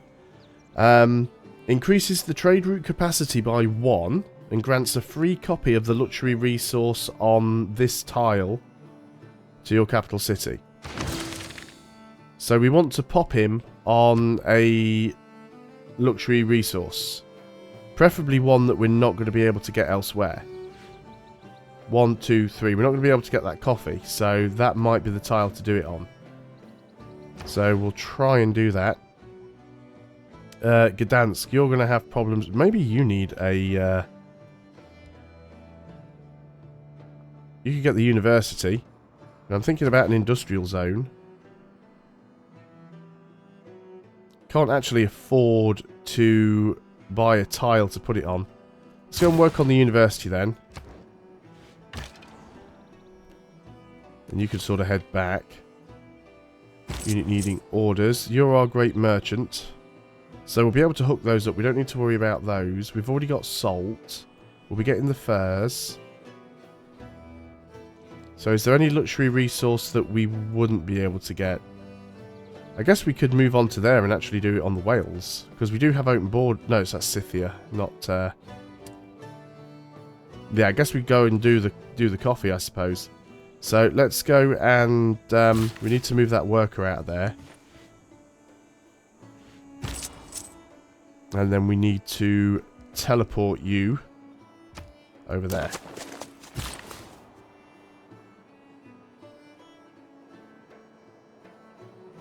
Yeah, Dragon Age Origins, I never played that either. I noticed that's really cheap on Steam at the moment in the sale.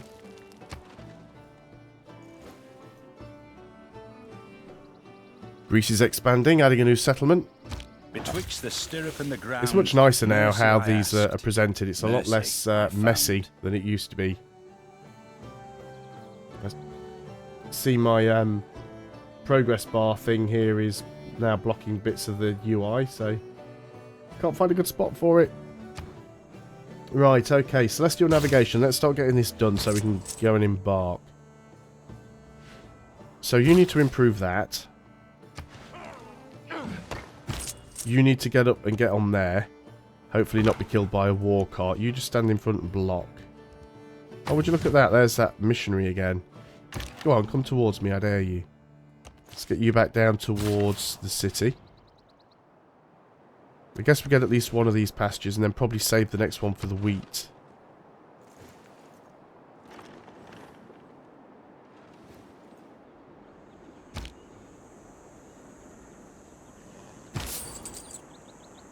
Yeah, you are coming towards me, but that's fine. I can pop this guy straight away. So that should send a free copy of coffee to the capital. Yep, it does. Fantastic. Now we need to just get out of the way of you.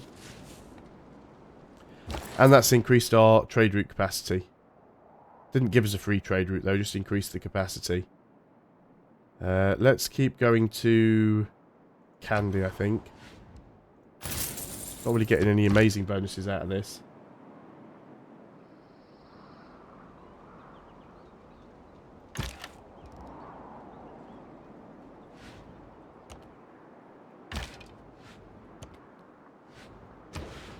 This is the thing with Civilization 6. Even though there are a lot of similarities with Civ 5, there are also quite a few fundamental changes. And this is one of the things that was making me laugh the most when I was playing Civ 6 before release. and making And all I videos. ask is a tall ship. And people The were star commenting, to steer basically her saying by. that I was doing certain things wrong and I should be doing it this way. You know, the usual sort of backseat gaming you get from people that have never actually played the game. And, you know, it's like I could see where some of them were coming from with their suggestions. But some people wouldn't accept it when you were actually saying, look, it doesn't work the same way anymore. You know, things have changed now. Let's go ahead and do this. Can't embark yet, so we'll just go on to alert. So it's like a good example is in Civilization 5, you'd pretty much always start with the same things. You'd try and get a scout out nice and early on so you could go and try and find the goody huts. You would then try and build a monument early on to get your borders expanding. And then you would probably go into an early granary and then possibly your settler. Whereas in Civilization 6, you really need to get at least a slinger out because you don't have the protection of a city that can bombard like Civilization 5 has. So if you suddenly find that on turn 10 or 15 you're being attacked by barbarians, if you don't have a few units to protect your city, you're in real trouble. Because most people use their initial warrior as a sort of a secondary scout. So people couldn't understand that I was literally getting a scout and then building a couple of slingers and a warrior. It's like, well, why are you doing that? Get your monument. It's like, well, no, because it'll backfire. The barbarians are so difficult in this compared to all of the previous games. Go ahead and get that pagoda. Oh, we've got our religion back. Fantastic. So we can buy an inquisitor. We can buy another apostle. And now all of our slots are taken up. We can also buy the pagoda, so let's just go ahead and do that. But we can produce something. We don't have enough population to build any more. Get the Hagia Sophia. It'll take a long time to build, though. Income's not too bad. Let's go ahead and get another winged hussar then. And then after that... See, I want a swordsman. We need to get an encampment, really, so we can get those swordsmen cheaper. But we do have a winged hussar.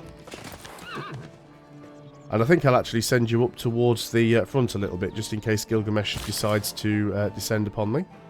And you can go over there and get that wheat. Σπαρτιάτες καλώς είεσαν. Καρτερός, Ισκουρός, Ανδρέιος. Hello there, Kenny. How you doing? Welcome to the stream.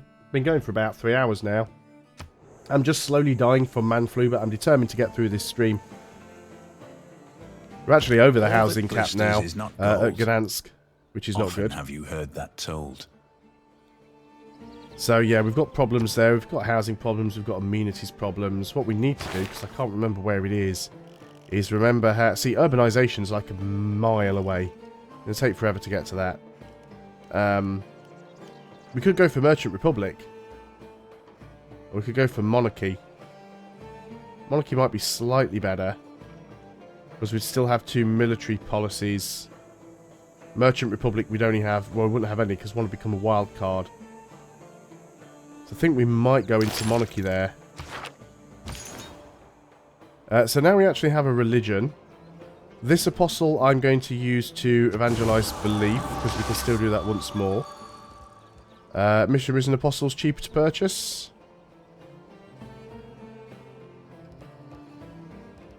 Religious spread from adjacent city pressure is stronger. Yeah, I think we could do with that actually. And then this Inquisitor, you're going to come over here and start getting rid of all this rubbish. I've got so much faith actually. We'll just go ahead and buy another Inquisitor. And then we'll get a missionary so we can start spreading our own faith around. There we go. Should make life a little bit better.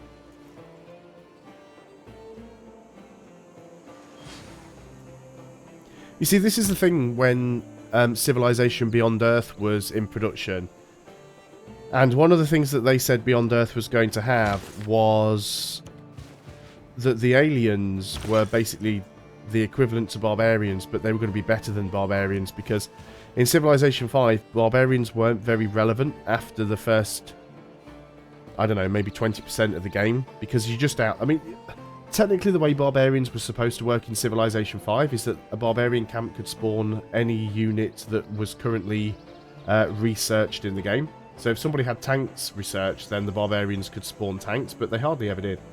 And the thing is, as well, because the barbarian camps spawned so infrequently, and because they only spawn in the fog of war, and because the AI just literally colonized and settled every single empty tile on the map, by halfway through the game, barbarian camps never respawned. And Beyond Earth was supposed to fix that with the aliens, but even the aliens were rubbish. At least in Civilization 6, I feel that barbarian camps are a constant pain right up until the end of the game.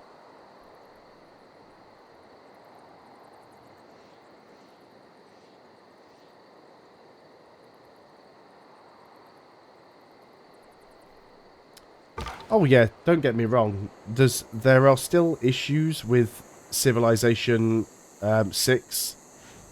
Things that I don't like. But at the same time, I still enjoy playing it. I've accepted that this game is never going to be perfect. It's always going to have its issues. So, you know, I just sort of deal with it.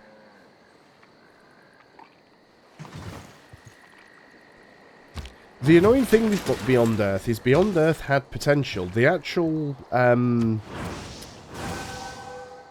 idea behind Beyond Earth, I really like the idea behind Beyond Earth, you know? It's good. A sort of a space-themed... Yeah, okay, it was almost like a spiritual successor to Alpha Centauri. But it should have been better than it was. And again, if it gets one decent expansion, they could fix it. But they need to actually... you know, I don't know whether or not they've decided that it's beyond all hope and they're going to concentrate all of their efforts on Civ 6, even though it was actually a different team that made Beyond Earth, which is probably why it wasn't as good.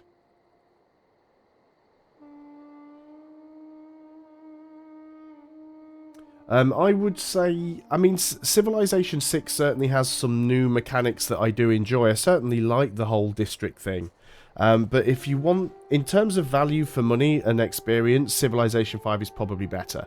You've got 2 expansions, you've got a ton of DLC, you've got 4 years worth of modding support, and it doesn't have some of the bugs and problems that Civ 6 does. That said, you can also pick up Civilization 5, the complete package, in most Steam sales for like less than $15. So if you haven't got either of them, Civ 5 is probably the way to go. Yeah, Kenny, I'm using... It's called the... Now let me get this right. It's the CQUI mod, which is like the Chow Quick UI. And it actually adds loads of things to the game. So yeah, as you rightly said, you see these little green numbers. So it's basically turns until growth, followed by your population and your number of housing. And it also shows you the turns until border growth. You can see there, but it shows the turns until border growth. The little exclamation mark shows me that I've got a citizen somewhere that isn't locked, which is this one. It'll also show me any districts I've got in that city. You'll also notice that when you click on a city, no longer do you have those individual icons for buying tiles and buying units. It's all on one screen now, like on Civ 5. So I can build from here. Not only can I build, but there's a production queue. I can buy from here, both with gold and faith. This thing's been reordered. This thing's all been condensed down to fit on one screen. Luxury resources now show on the top. The mini-map now is bigger. There's some extra lenses that show things like what you can improve. There's a whole ton of stuff. It's a really, really good mod. It's CQUI. I really actually like it.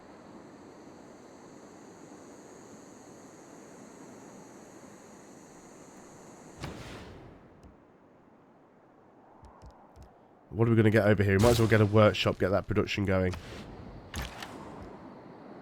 And where do you keep moving that missionary to? I want to shoot at him. Oh, you got a war cart there. I don't like that. That's an Inquisitor. You can stay there for now in case we need you later. Probably could do with getting another missionary. If we can afford one, I assume we can. And you're going to get the wheat.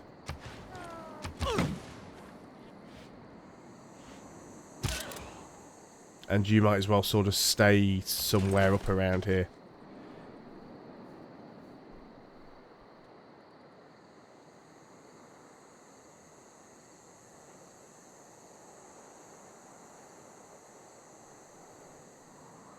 This is the thing, though. I don't think that Firaxis or 2K hold the rights to Alpha Centauri, so they couldn't make it an Alpha Centauri game. And obviously they have to make certain changes, because if it's too similar, then they get in trouble for that as well. But I still believe, and I've said this before about Firaxis, and I'm convinced that this is the problem, because it seems to affect a lot of their games, whether it's Civilization or whether it's XCOM. There are a lot of games companies that you find out like 16 months, 18 months, 2 years in advance that they're making a game. And within that 1.5 to 2 year period, you find out information about it, and there's public testing to a certain degree. It might be closed beta, but still they get members of the public and focus groups involved. I don't think Firaxis do any of that, because normally with Firaxis you find out they're making a game, and then a couple of months later it's ready for launch. And I've got this theory that Firaxis don't ever do any external testing, so they come up with an idea, they test it out internally, and everyone that works for Firaxis pats each other on the back and says, oh, well done, that's brilliant, it's a fantastic job. And everyone that works on the game thinks, oh, this is brilliant, we've cracked it. And then as soon as the game actually gets released and the public take a look at it, people start going, that's rubbish, or this is broken, or that's missing, or this needs fixing. And Firaxis seem completely oblivious to it, because they don't get that user feedback. And they seem to be too reluctant to be critical of each other and actually call each other out when an idea sucks and should be scrapped. And I'm convinced, because XCOM 1, XCOM 2, Beyond Earth, Civilization 6, they've all had some pretty bad design decisions that seem to have slipped through the cracks. And the moment the population, the player base, get a hold of it, within hours of looking at videos, people have gone, why the hell did you do that? Yeah, exactly, it's an echo chamber. It's like they're not taking any sort of they should be taking feedback from the people that play the game the most. Doesn't mean to say they have to listen to the feedback, but I don't even think they ever ask for it, which is the problem. Anyway, I shall stop moaning about Firaxis and carry on playing their game. A game which I must point out, they did actually give me, well, that wasn't Firaxis that gave me a free copy, it was 2K, but I did get a free copy. We can get a great scientist, triggers Eureka moment for 3 random texts from the Renaissance or Industrial era. Well, that'll do. Gives us a boost to Enlightenment. Now then, Mr. Gilgamesh, sir. I do not like this war cart, so I'm going to shoot at it. I actually want you to peace out with me, which you're refusing to do, because you are a giant asshat. I guess we can actually use you and try and skirt around the top there. We haven't had a look in that direction yet. So what have we got going on over here? I guess about time we got that monument done. And then could probably do with another builder. I still have no idea what sort of victory type I'm going to go for here.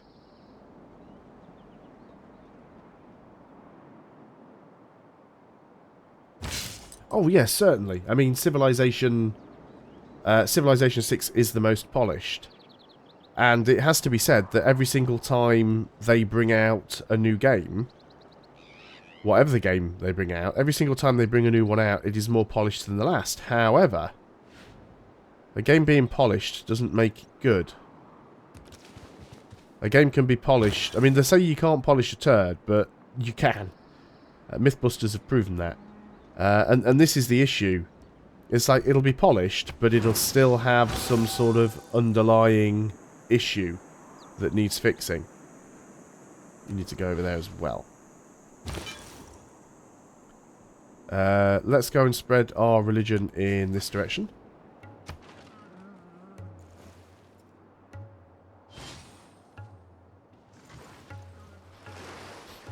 It doesn't even necessarily. Any condition which would cause shipbuilding, ship brilliant. to founder.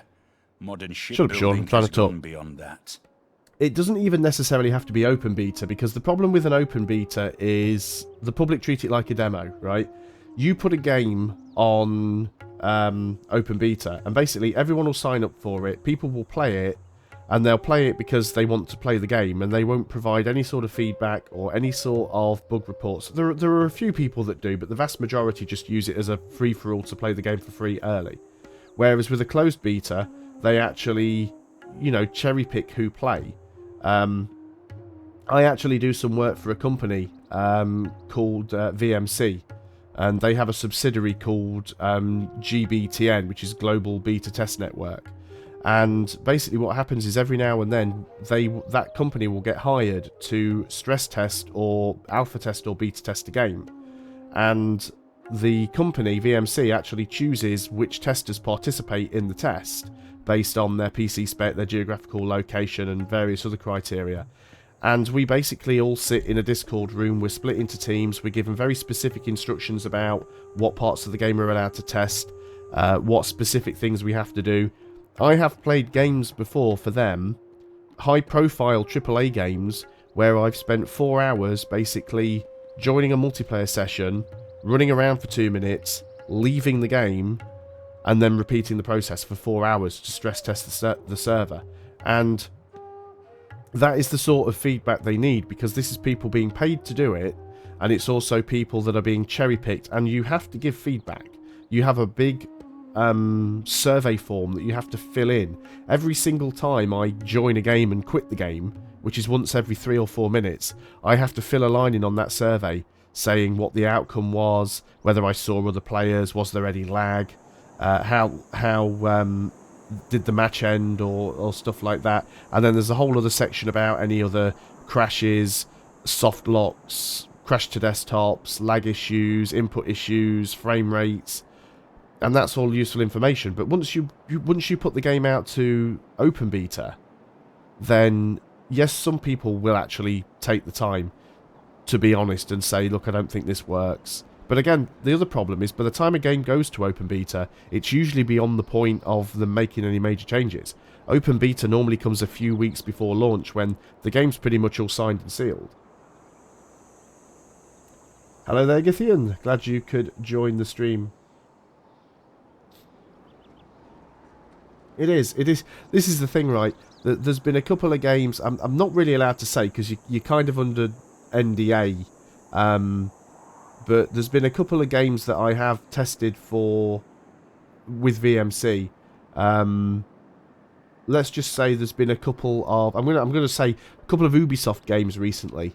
One being a very popular open world game, which has just been released, and one being an extreme sporting game that has just been released. And my experience with both of those was literally just hours of joining a multiplayer session, doing something for 2 or 3 minutes, and then leaving the session, and then rejoining a session, and just basically doing that. And after a while, it does get very, very monotonous.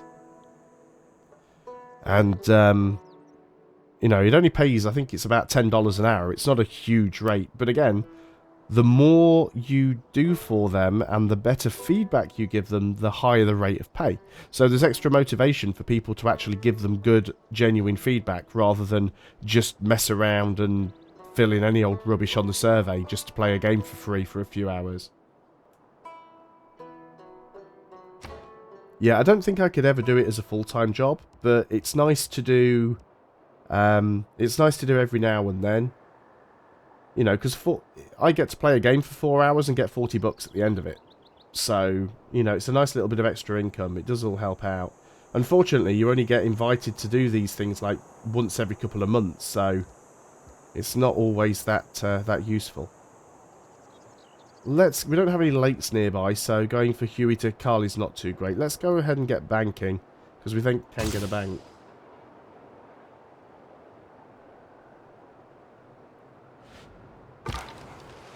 Oh yeah, this is the thing. I mean, you know, if you do it as a job, that's fine. But what you've got to remember is that, unlike open betas, where people just basically play the game and don't really do anything else other than play,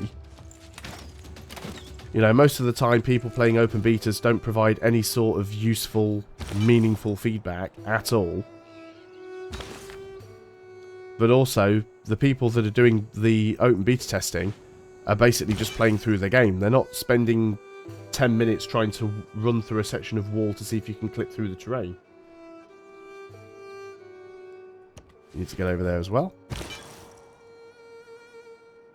To be fair, I think the whole meaning of beta testing has been kind of muddied over the years, because there used to be a time where if you wanted to beta test a product, you had to sign a non-disclosure agreement. You had to... It was almost like a job interview, proving that you had software testing experience and confirming your spec and stuff like that. Whereas now, you basically just put your email address into a website and get sent a key. Military science. Oh, sanitation. Cool. You're just going to leave that war cart there? Oh, no, it's on the same turn. I was going to say, you're going to leave that war cart there. Probably going to attack my crossbowman. You've got a settler there. So Samaria actually declared war on me. He was unwilling to peace out last time I looked at us. He's building Chichenetza there. I'm determined to have a little bit of a look around in this direction and see what we can find. Now also, I must remember, I've got this scout who can now embark, so we'll send him on a little look around. Still the suzerain of both of those. Let's see if we can get Amsterdam on board. Ah, we did. Fantastic.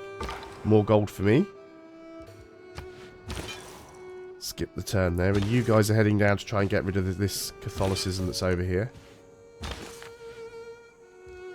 You can't go any further. Stop telling me that you can. And we need to use another spread there.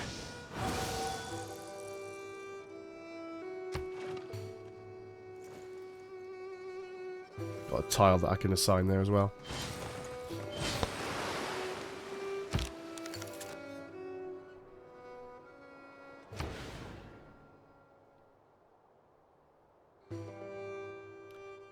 Not any really good tiles to choose from. I mean, again, we could go and buy one of these, but it's just going to be food and a bit of culture. I suppose it's better than these tiles, really. Now, we could go and get the other dice tile, because we could go and trade that. We would need to get a builder. We're making plenty of money. Let's go ahead and do that. And I think also, while we've got some money, let's go ahead and just purchase a trader, because it'll pay for itself pretty quickly. Alright, Cam, thanks a lot for dropping by. I'll probably catch you at some point later on. And thanks again for your donation. It was very much appreciated. This is another reason that I'm willing to do that life-draining beta testing, because I'm a carer, I am technically unemployed. So the money I get for caring is so little. I rely on the bit of income that I get from YouTube to sort of, you know, keep things ticking over. So I'm really, really thankful for getting all of that.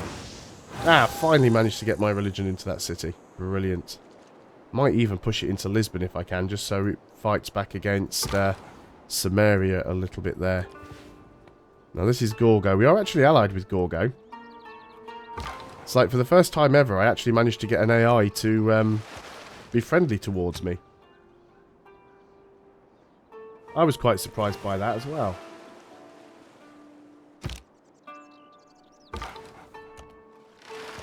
Is this another little piece of... Well, we can get the other side of India now. There's probably still some little islands around. We might be able to find ourselves some goody huts if we're really lucky.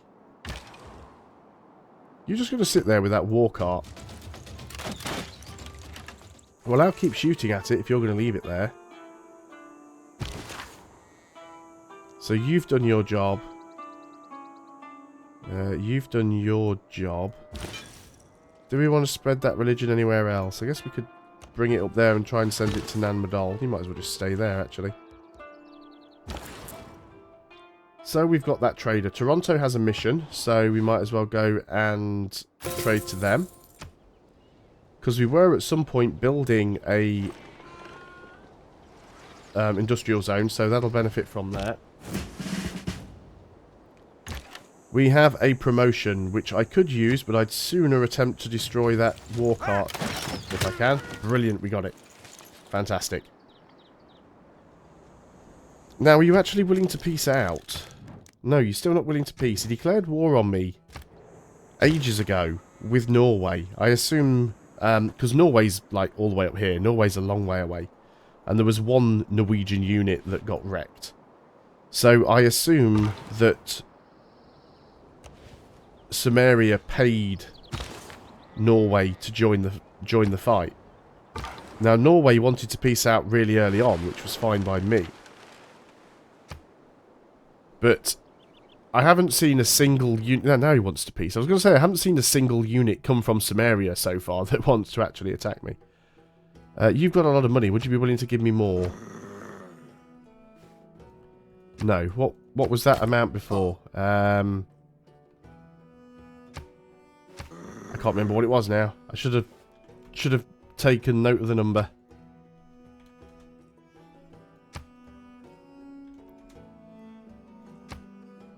I'm sure it was some sort of pitiful amount of money that I'd have been unhappy with. Yeah, you'll give me 10. What about 15? You'll give me 15. Was it 17? Apparently not. No, it looks like 15 is the max we're going to get out of him. Okay, that's fine.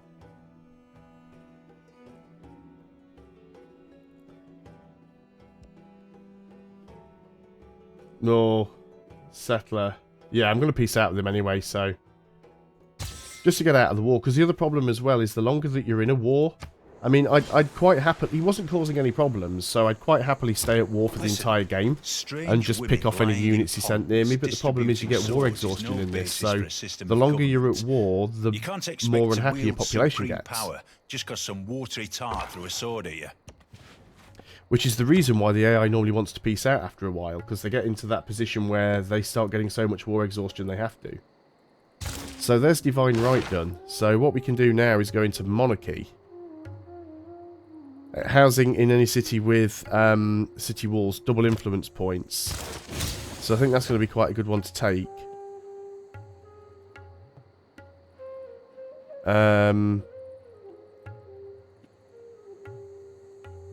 One gold from each envoy to city-states. Yes, that's good. And what about the other military slot?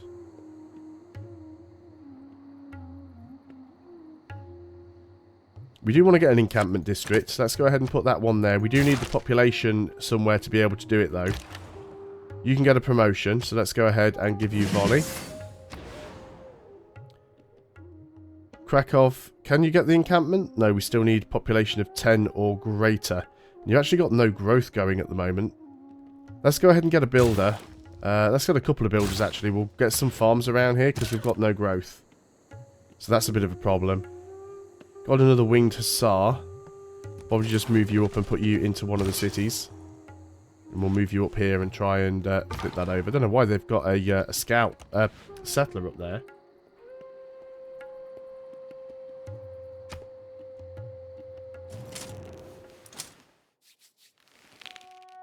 Oh, he's denouncing me now.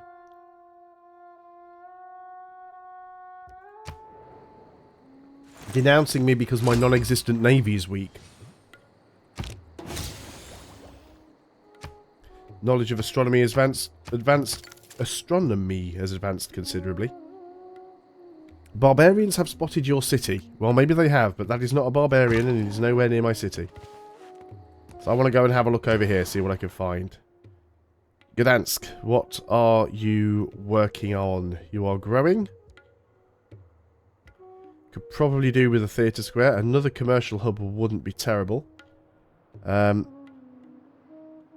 industrial zone. That was something that we were planning on. Getting one... Right, let's have a look. Industrial zone. Or do we just get that encampment, actually? Tempting to get the encampment.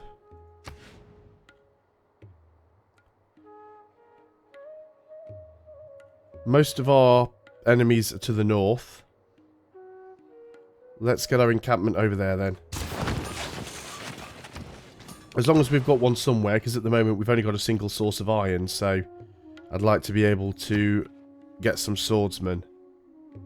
Now you finish your production as well, but go ahead and get that workshop. And I guess you can just sort of head back towards the city now. See if we can do a flip over there. Probably won't be able to, but it's worth a go. Let's see if we can find anything exciting down here.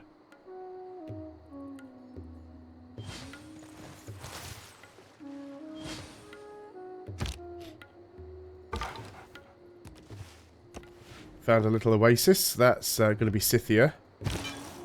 We're still missing a civilization as well. There's someone we haven't found at all yet. Well, that wasn't quite enough to flip that over. I don't think I'm going to go for a religious victory, because I don't really enjoy the religious victory. I find it quite tedious. But certainly that is what Poland is designed for, I would have thought. I actually wanted to leave you in the city, didn't I? Again, too much talking, not enough thinking. This is why I'm only playing on Prince. Too easy to get distracted. Even though the chat's pretty quiet at the moment. But 15 people at the moment, and at one point I think I had 19, which is quite good for sort of during the day at my side of things. So there's one of our builders done. And yeah, we were going to get farms, so let's go ahead and work on those. So I actually put a video up on the channel a couple of days ago. I don't know if everybody has seen it, but I put a video up because I wanted to ask 2 questions of people, which was basically, what sort of days and times would you like to see me stream? And what sort of games would you like me to see me play on the stream? As it turns out, Mount Kilimanjaro is not... Oh, brilliant. Now we've got Sandals of the Prophet. And the reason that I put that forwards is obviously I'm trying to please as many people as possible, though I know I'm not going to be able to please everybody. I've had quite a few people respond to that video already, but I have to say, out of all the people that have responded, pretty much everyone has given a different answer. There doesn't appear to be any consensus. I mean, I guess it's a bit too small a sample size at the moment to really draw any conclusions from it, but I guess I'm just going to sort of keep streaming as and when until I sort of find my stride with it, really. Let's give you the hills, because there's quite a few of those around here. But what I intend to do, because at the moment, whenever I stream, I just basically decide, oh, I'm going to stream today, and then I go and stream. So what I'll do in the future is I'll actually schedule streams so that people know in advance when I'm going to stream. Well, this is the thing, you see. I've got so many different people that watch from all over the world, and they're all in different time zones, and obviously quite a few of those people work or are at school during the day, but then there's other people who work during the evenings or work at night. I've also got people who work during the day but actually watch the stream while they're at work, so it's I'm going to have to make some sort of spreadsheet and try and work out all the time zones and sort of see what the majority is. All I know from my analytics is that the majority of my viewers are in West Coast USA, but then that doesn't necessarily mean to say that they're all available to watch at the same time. You're going to go up and get that other pasture. You completed what? Another builder. We could get another builder. Not much more we can get here. We could still try and get the Hagia Sophia. Nobody else has gone for that at the moment. And I guess we could just put it on one of these crappy tundra tiles.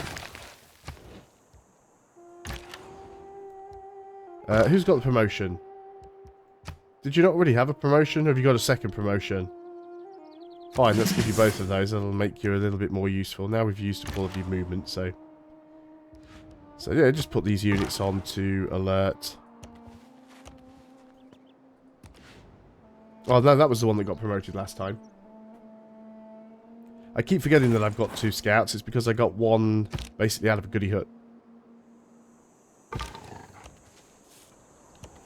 Speaking of goody huts, are we likely to find any more?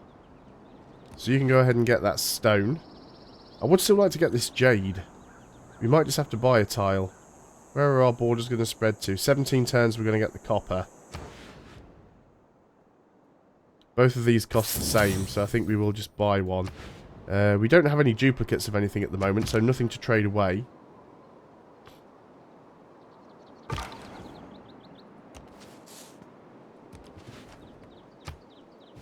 I must admit, I'm actually quite surprised and also very thankful for the number of donations that I've, you know, got over the last, since Christmas really, I've been streaming. I was a little bit dubious about setting up the whole donation things because I know that I do have a Patreon, but I thought, well, I'll set it up anyway. If people want to donate, they can.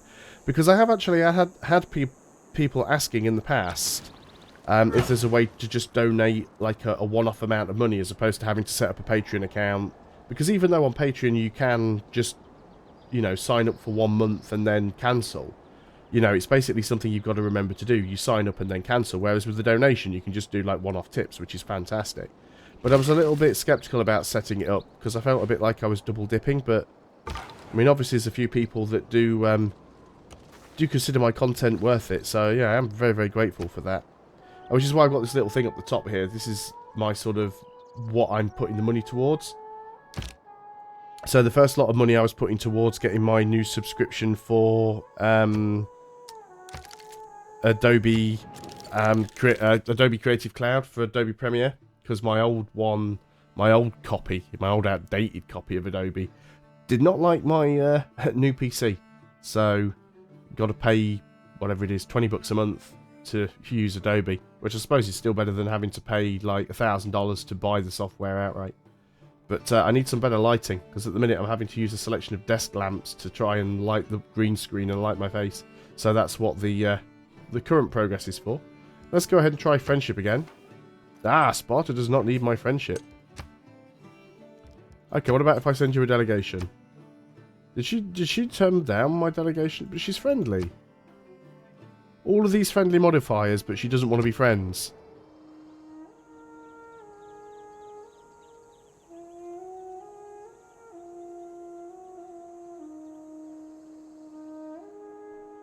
The only mod that I'm trying out so far is this user interface mod. I said briefly at the start of the video, I don't normally like mods that change gameplay and change mechanics, but mods that actually change the user interface, or just, you know, mods that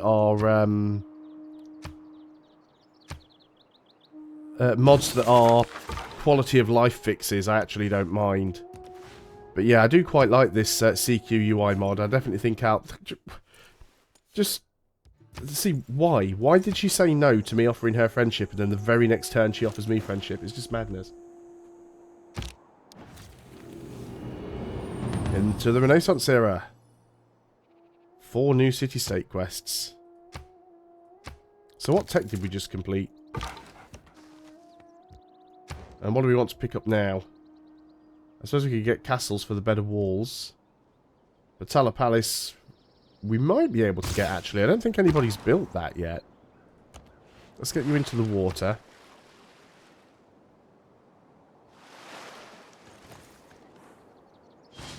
What time is it? 5:15. This is probably going to have to get some food soon, but we'll continue on for a little bit. Do want to sort of generally try a 4-hour stream. Like I said, I had planned to do a little bit of recording over the last few days, but with feeling so crappy, I haven't really got any done, so I wanted to do the stream just so that I'd got some content to put up. Because I've been trying so hard over the last sort of couple of years not to have gaps in content. And I feel really bad if I have to miss days of getting stuff done. We could probably do with another theatre square. We do have all 3 trade routes. We're working on the encampment. Now, does the campus... No, the campus doesn't benefit from being next to a wonder. Holy Site does, I think. Yeah, look at that. We can get +5 if we're willing to put the Holy Site there. I think we've got to go and take that one. And a production over here. So built most of the useful buildings that we can get. So production isn't too great. An industrial zone wouldn't be bad. But we're not going to get any bonuses wherever we put it, really. So I suppose we'll just go and put... Oh, no. That's not what I wanted to do. Well, that said, though, we do have 2 sea resources. So actually getting a harbour here would make more sense. So let's go ahead and build a harbour. Because we don't have one yet. So I think I actually made you so we could go and improve these bananas. So that's what we'll do. You're going to go ahead and improve that jade. And then we'll probably save you so you can go and get that copper, which will be in... Oh, I thought we were getting the copper next. Apparently now we're getting the deer. Okay. Obviously it changed its mind. On to the next turn.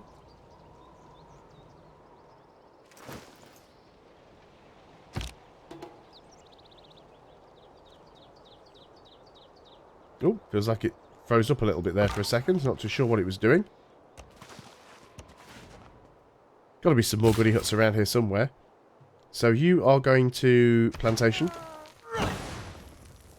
Here comes the wave of Indian apostles. Let's keep looking around here. We can't go into deep ocean tiles, unfortunately. We might need to... Conview has just subscribed. Thank you very much. Welcome to the channel. It'll take me a while to get some apostles up there, but I guess we can afford to get them. And then we can go and do a little bit of religious combat up there. We can only get the one because I've got my Inquisitor parts in here, so...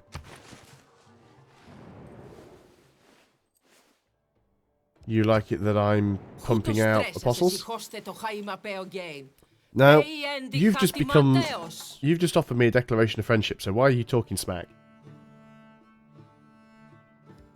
We also need to try and get the alliance back, actually. You're denouncing me, that's fine.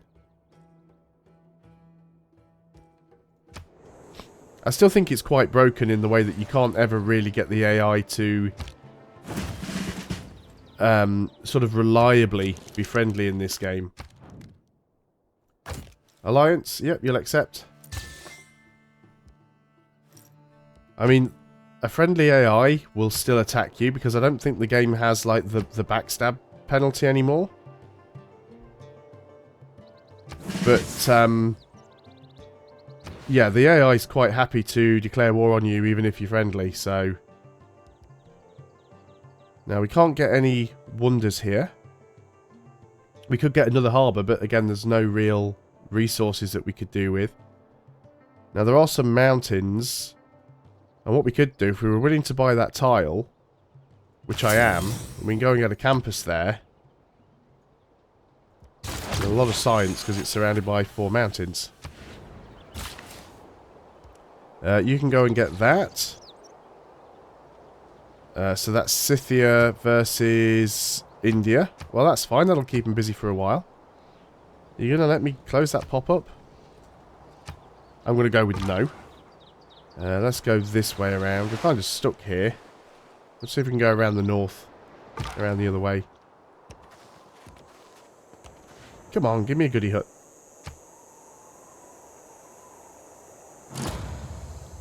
Chichen Itza, Gilgamesh. Well, we knew he was building that, so that's fine.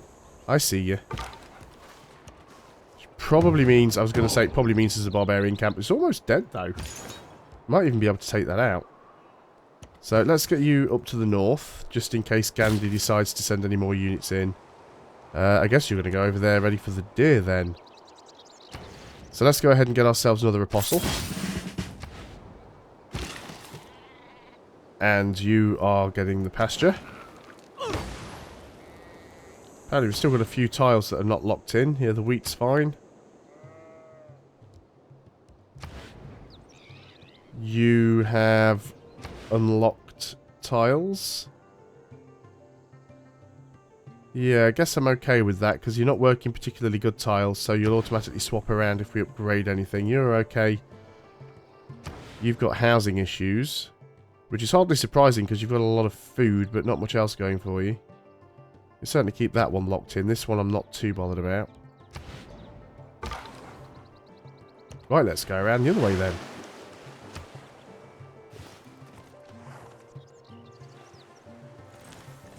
I must admit it was nice to have a little bit of a break from Civilization over Christmas. I was getting a little bit sort of... I won't say stressed with it, but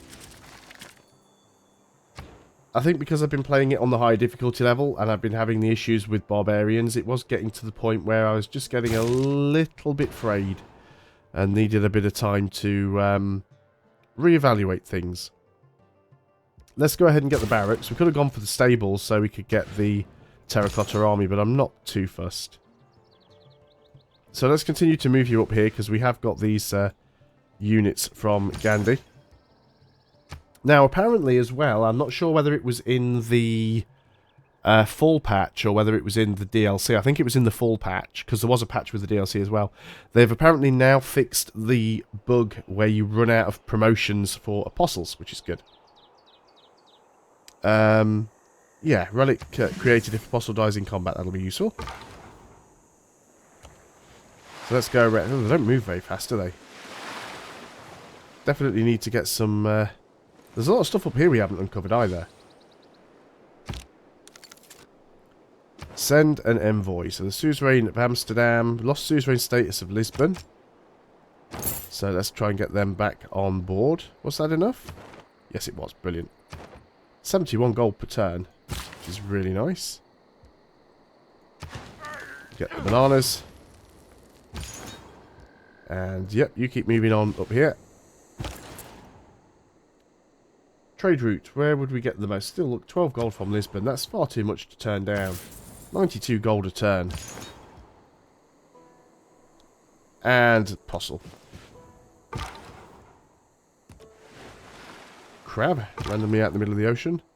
I think we'll move you inland a little bit. We'll heal you up. And possibly try and head around this way. See if we can see what's over here. Now, whose borders are they?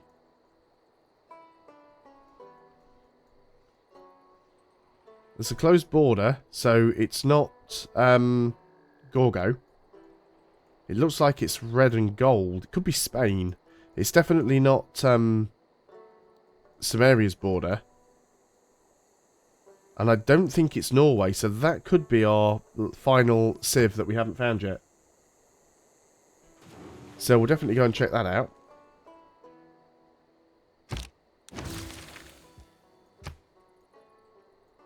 But in the meantime, we do need to heal you up, because you're not looking well. It looked like how I feel. Could go for scientific theory. But again, let's try and get castles out of the way. Anything that we've already got bonuses for, we might as well sort of prioritise. Now, I haven't really got anything else that you can upgrade. So I could send you to another city, potentially. And go and get like a lumber mill over here in Gdansk wouldn't be a terrible idea. So you sort of keep moving up here.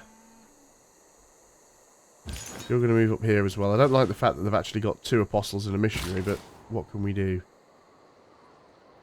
Now, when's that going to grow? Or have you changed your mind about which tile? Apparently it's this tile again now. I'm just going to leave you over here until you make up your mind which tile you want. We probably want to get another... Yeah, he's spreading his religion, or at least he's trying to spread his religion over here. Let's go and put you in the city. It'll give us a bit of extra power. Need to try and get you over there as well, but it does take a while. Let's get ourselves another... one more apostle. Can you actually attack from there? Oh, you can attack on this turn. Great. Was enough to kill. I'm surprised you moved out there. Did remove a lot of the Hinduism, though. We need to get you back in off the sea before you get attacked. It's a little bit risky.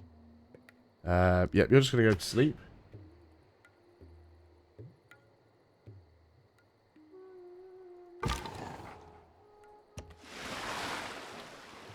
Yeah, exactly, Mike. I mean, that's what I was getting at. There's so many people that are all just in different time zones, and then the people in those different time zones work and sleep and go to school or college at different times. So,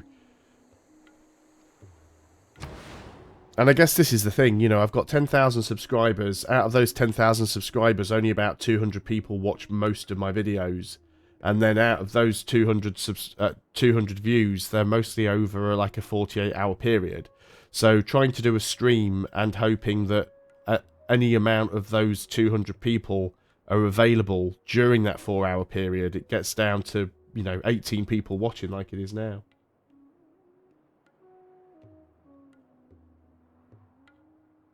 I don't know whether that's your internet or whether it is the stream, to be honest. I have been streaming for a fair few hours now, and I know that I do have an upload cap, although the bitrate that I stream at shouldn't hit that cap, but it does happen sometimes. I haven't seen anybody else mention it, but it might be that the stream is dropping out for everybody, so I'm not 100% sure. So, Gdansk, you don't even have walls yet. You should definitely have walls. We've got a promotion on this apostle. Religious combat strength, that's what we need. Apparently we can get around here. Now then, let's just make sure that you are safe.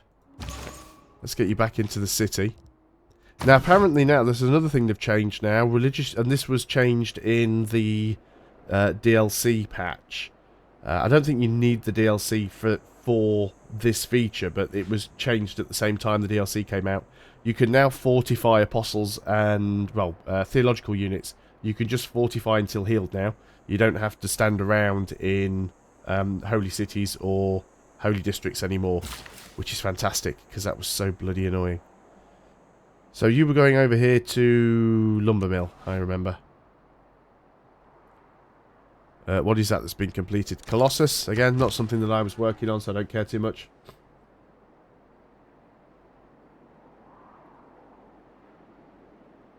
Yeah, it's never good when your router dies. It's potentially doubly dangerous for me because I've got two routers. I've got my the router that was provided by my internet service provider. The router that was provided by my ISP, which doubles as the modem because it's optical broadband. So their modem doubles as a router. And then because I am upstairs and the modem is downstairs, I've got a second router upstairs. Now they're connected via network cable, but it just means that I've got potentially two routers that can fail on me. But it's just one of those things usually. So, can we do anything? We can get a minor victory. I don't think my other apostle is close enough to win that fight. Where is my other apostle? You're all the way down here, but you're the one that's got the bonus to theological combat, so I do want to get you up to the front if I can. So we'll keep looking around here with this scout. Probably about another 15-20 minutes, and then I'll put an end to the stream. Feel that I need to go and have a little bit of a rest. Recharge the batteries on my headset. Recharge my own batteries at the same time. Not entirely sure where that missionary went, to be honest. Ah, there he is. We can't quite get you. So we'll let you guys sort of heal up, I suppose. We have a trade route, which I guess can go to Scythia, because I care more about gold than anything else. Oh, we don't have fibre internet everywhere here either, and the places that do, it's really expensive. I'm with Virgin Media, and they're probably about the fastest in the country, and they offer their top package. Rocks in my path, I keep them all. With them, I shall build my castle. All right, Sean. The top package that Virgin Media offer is 200 megabytes or 200 megabits, 200 meg down, and 12 meg up. Which they charge, it's about £40 a month, which is about $50, $55. So it's over $50 to get 200 down, 12 up.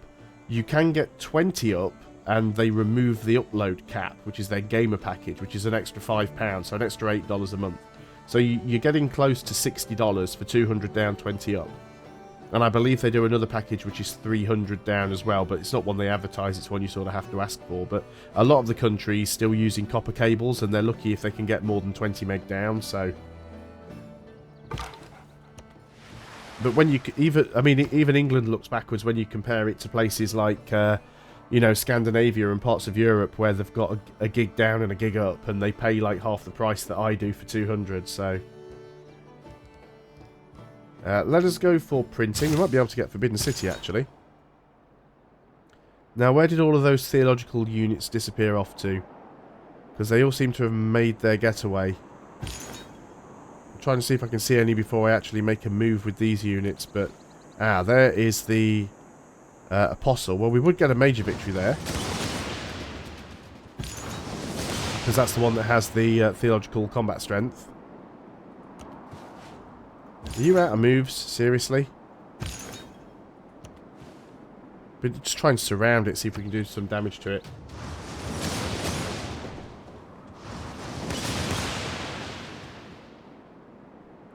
You got to admit, though, if you do live in the middle of the desert, that's not bad. Being able to get 60 down. That said, a good friend of mine lives in Namibia, and he lives on the coast, so it's not like he's in, you know, the arse end of nowhere, but they pay something, it's close to $100 US, and they get something like 2 meg down or something like that. I mean, literally, if he wants to download a game, it'll take him the entire day. It's absolutely ridiculous.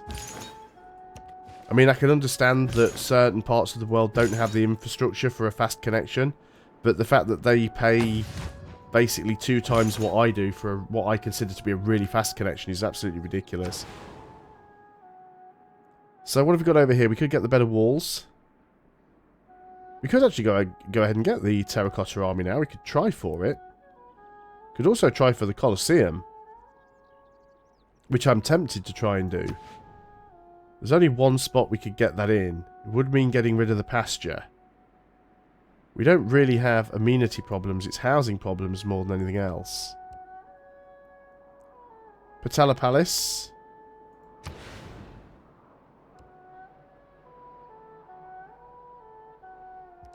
Where could we build that? There's a few valid spots for that. So let's go ahead and see if we can get that.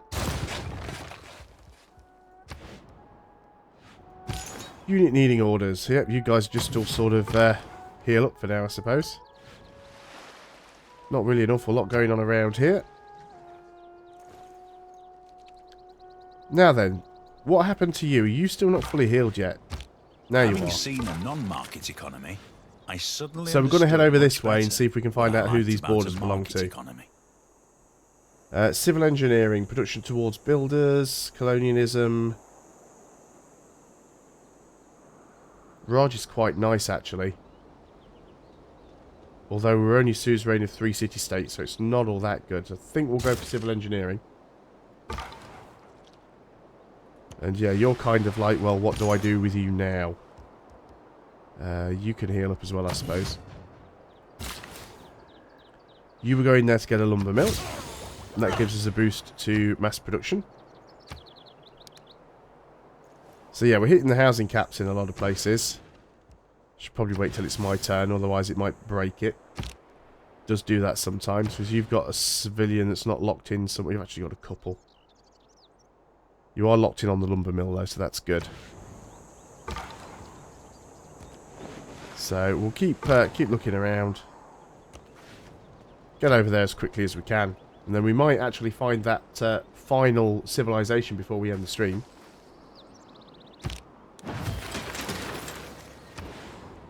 Okay, so what have we got going on down here? Library. We probably should get one. And then after that, we... See, this is the only thing I hate about production queues, and Civilization 5 was the same. And obviously I know the production queue is a mod, it's not built into the base game. But I can't queue the university up, because the university relies on the library existing. Because the library doesn't exist, it won't let me click on the university, even though I want to build the university after the library. So it's a little bit annoying, but I can live with it. I still think it's a really good mod. I'm definitely going to use this in the future, at least until Firaxis implement this sort of stuff into the UI, which I doubt they will. It is a beautiful... Hey, and we actually got Hagisphere. monument and I an forgot we were working on that. intercultural treasure. Unless and until it can be shared by both religions in harmony, which would be a grand idea, it should remain a secular building, honouring both religions who have made it beautiful.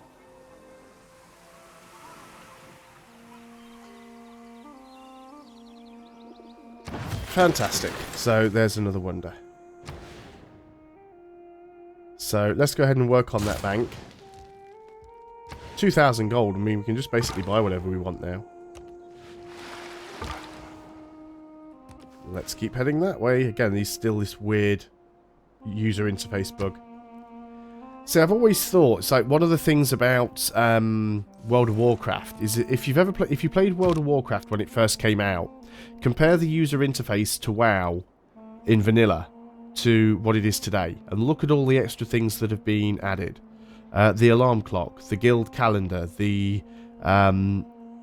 sort of dungeon map and loot finder, the ability to schedule things via the calendar, the ability to mark locations of things on the map, and the ability to see the location of resources on the map and things like that.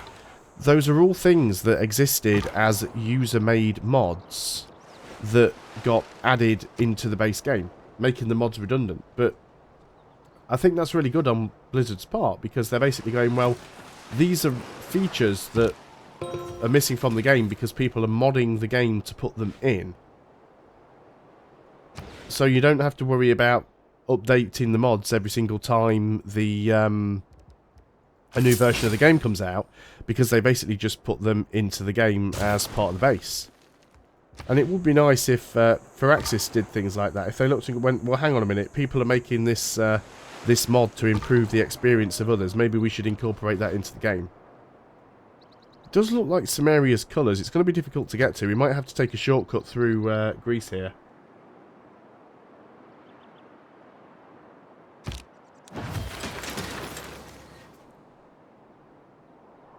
The stream might be lagging a little bit, Cam, because I think I might have hit my upload cap.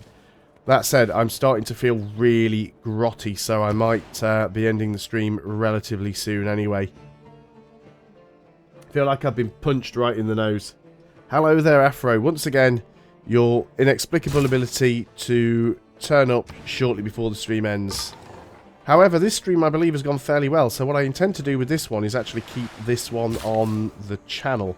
A lot of the earlier streams, the sort of test streams that I've been doing over the last sort of week or two, I've actually been deleting and not keeping on the channel. This one I am actually going to stick around with, so... We really need to work that? I suppose so. We want the extra production from it. So if you have missed this, I mean, it's going to be a 4-hour-long video, but if you actually want to see it, you'll be able to go and watch it anyway. Yeah, my YouTube is now warning me that my video output is low. YouTube is not receiving enough video to maintain smooth streaming. As such, viewers will experience buffering. You see, if that is just the issue with me hitting my upload cap, I could get around that by spending the extra £5 a month, which doesn't sound like an awful lot, but the thing is, everything adds up. So, you know, by the time I've spent, well, what is that, $8? By the time I spend $8 a month to increase my upload, and by the time I've spent $20 a month on Adobe, you know, it all starts adding up. But if I'm going to be streaming more regularly, and especially as I'm now getting donations from people, which is great, then yeah, I'll probably get that sorted out. But unfortunately, first of all, it's a bank holiday, so the ISP's customer services are most likely closed. And even if I contacted them today and said, can you up the cap, it usually takes them several days to 28 days to get anything done, so... And it wasn't all that long ago when I actually changed to my current package, so I think we did have a look and figure out that it is slightly more expensive if you try and change early, so I'll have to see what happens with that one. But yeah, unfortunately, I can't really get around the upload cap.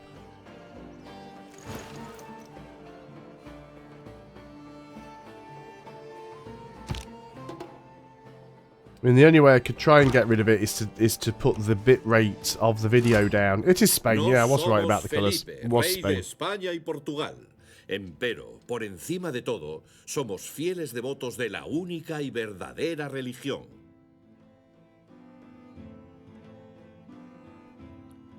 So yeah, as I was saying, what I could do is put the bitrate of the stream down, but the problem with doing that is that the video doesn't look as good.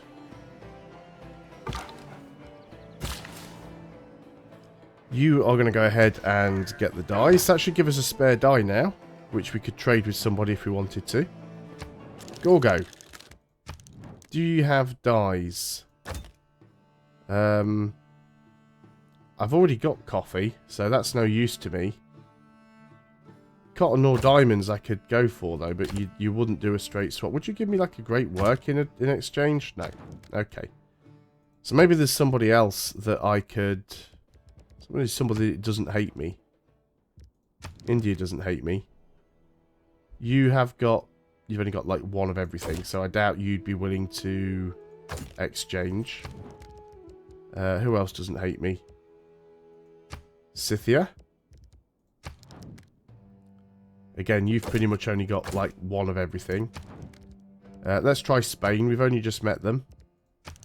They might... No, they've only got one of everything again.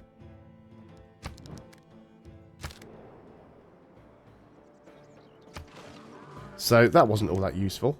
Oh, you're willing to, are you? And you're willing to actually just give me straight up money. Do you know what? I'd be happier if you just gave me the Mercury for it. You won't give me Mercury. But you'd give me some gold.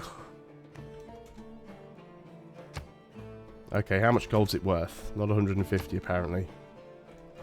Is it going to be like Civilization 5 and it's going to be 137? No, okay, well it's worth checking. 130? You give me 130, that would do.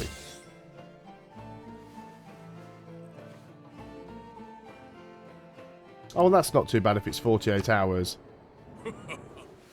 But so it was just like when we were looking the other day, and it seems to be that it's only an extra £5, but I'd really have to ask them, because I've had problems with them before where they say one price and then it ends up being something else, so you do have to be a little bit careful with them.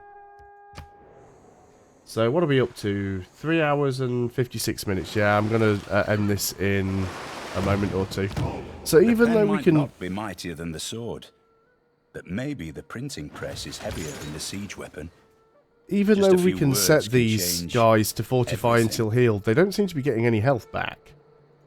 So they have a fortify until healed option, but they still have to be standing on the appropriate tile for it to happen, apparently. Let's go ahead and work on mass production. Now then, Poznan, what do we need down here? Well, housing more than anything. But temples do provide housing. Due to our religion. We do have the money, we could just go and buy that. Let's just buy that and then we'll buy the pagoda. Job done. And we'll work on the better walls as well. So that should sort out the housing problem. We've got an unlocked tile somewhere, which is that one. Which is fine, because all the tiles are pretty useless there. And, yeah, we've got this scout. Not too sure what we're going to do with you. We might have to just put them back onto automated again. Anything that we really want to upgrade. We can upgrade that stone. I guess you are within range of the city. Yeah, I am sorry about the buffering, but... Saying that, I don't think traffic... I can't remember what time traffic management is during the day. I thought it was 6 PM. It might be 4 PM, which would explain why it was probably fine up until... Well, it's only started recently. Difficult to tell sometimes. I mean, OBS does say that it has dropped some frames. It's dropped 22,000 frames in total, but that's like 5% of the stream over the 4 hours. So it really shouldn't have made that much of a difference, really. So I'm not even 100% sure that it is the upload, to be fair. But like I said, I'm not going to be streaming for too much longer, because I need a little bit of a rest. I'm an old man these days, I need to recharge. Who exactly is shooting at what now? What's this random catapult in the middle of all of these units? Oh, it's Spain. Is Spain actually at war with Greece? What have I walked into the middle of? Like a little war zone.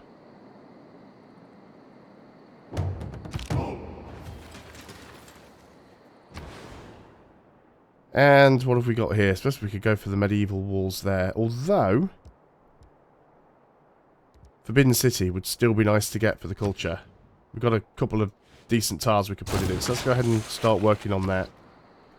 Got another envoy. We're no longer the suzerain of Kandy.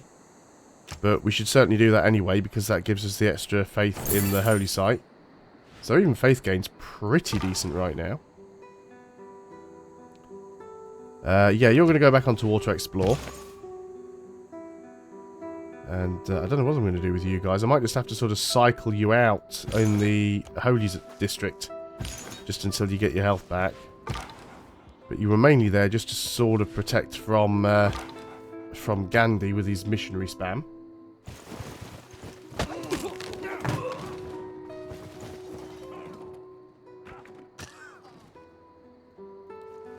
A lot of plinking and plonking of swords and shields and spears and stuff.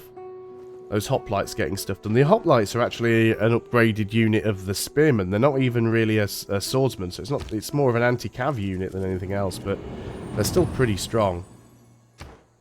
So let's go ahead and work on colonialism because we've got the boost. We get another great person. This time it's an engineer.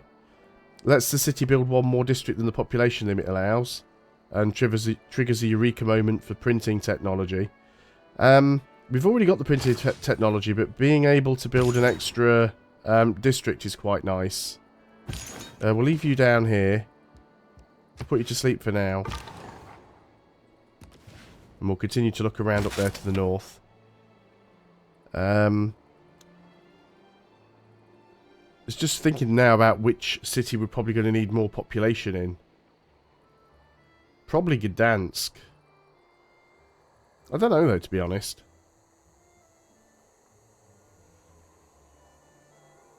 Let's go and set... I could have just teleported there, but we'll yeah, actually we can do that anyway.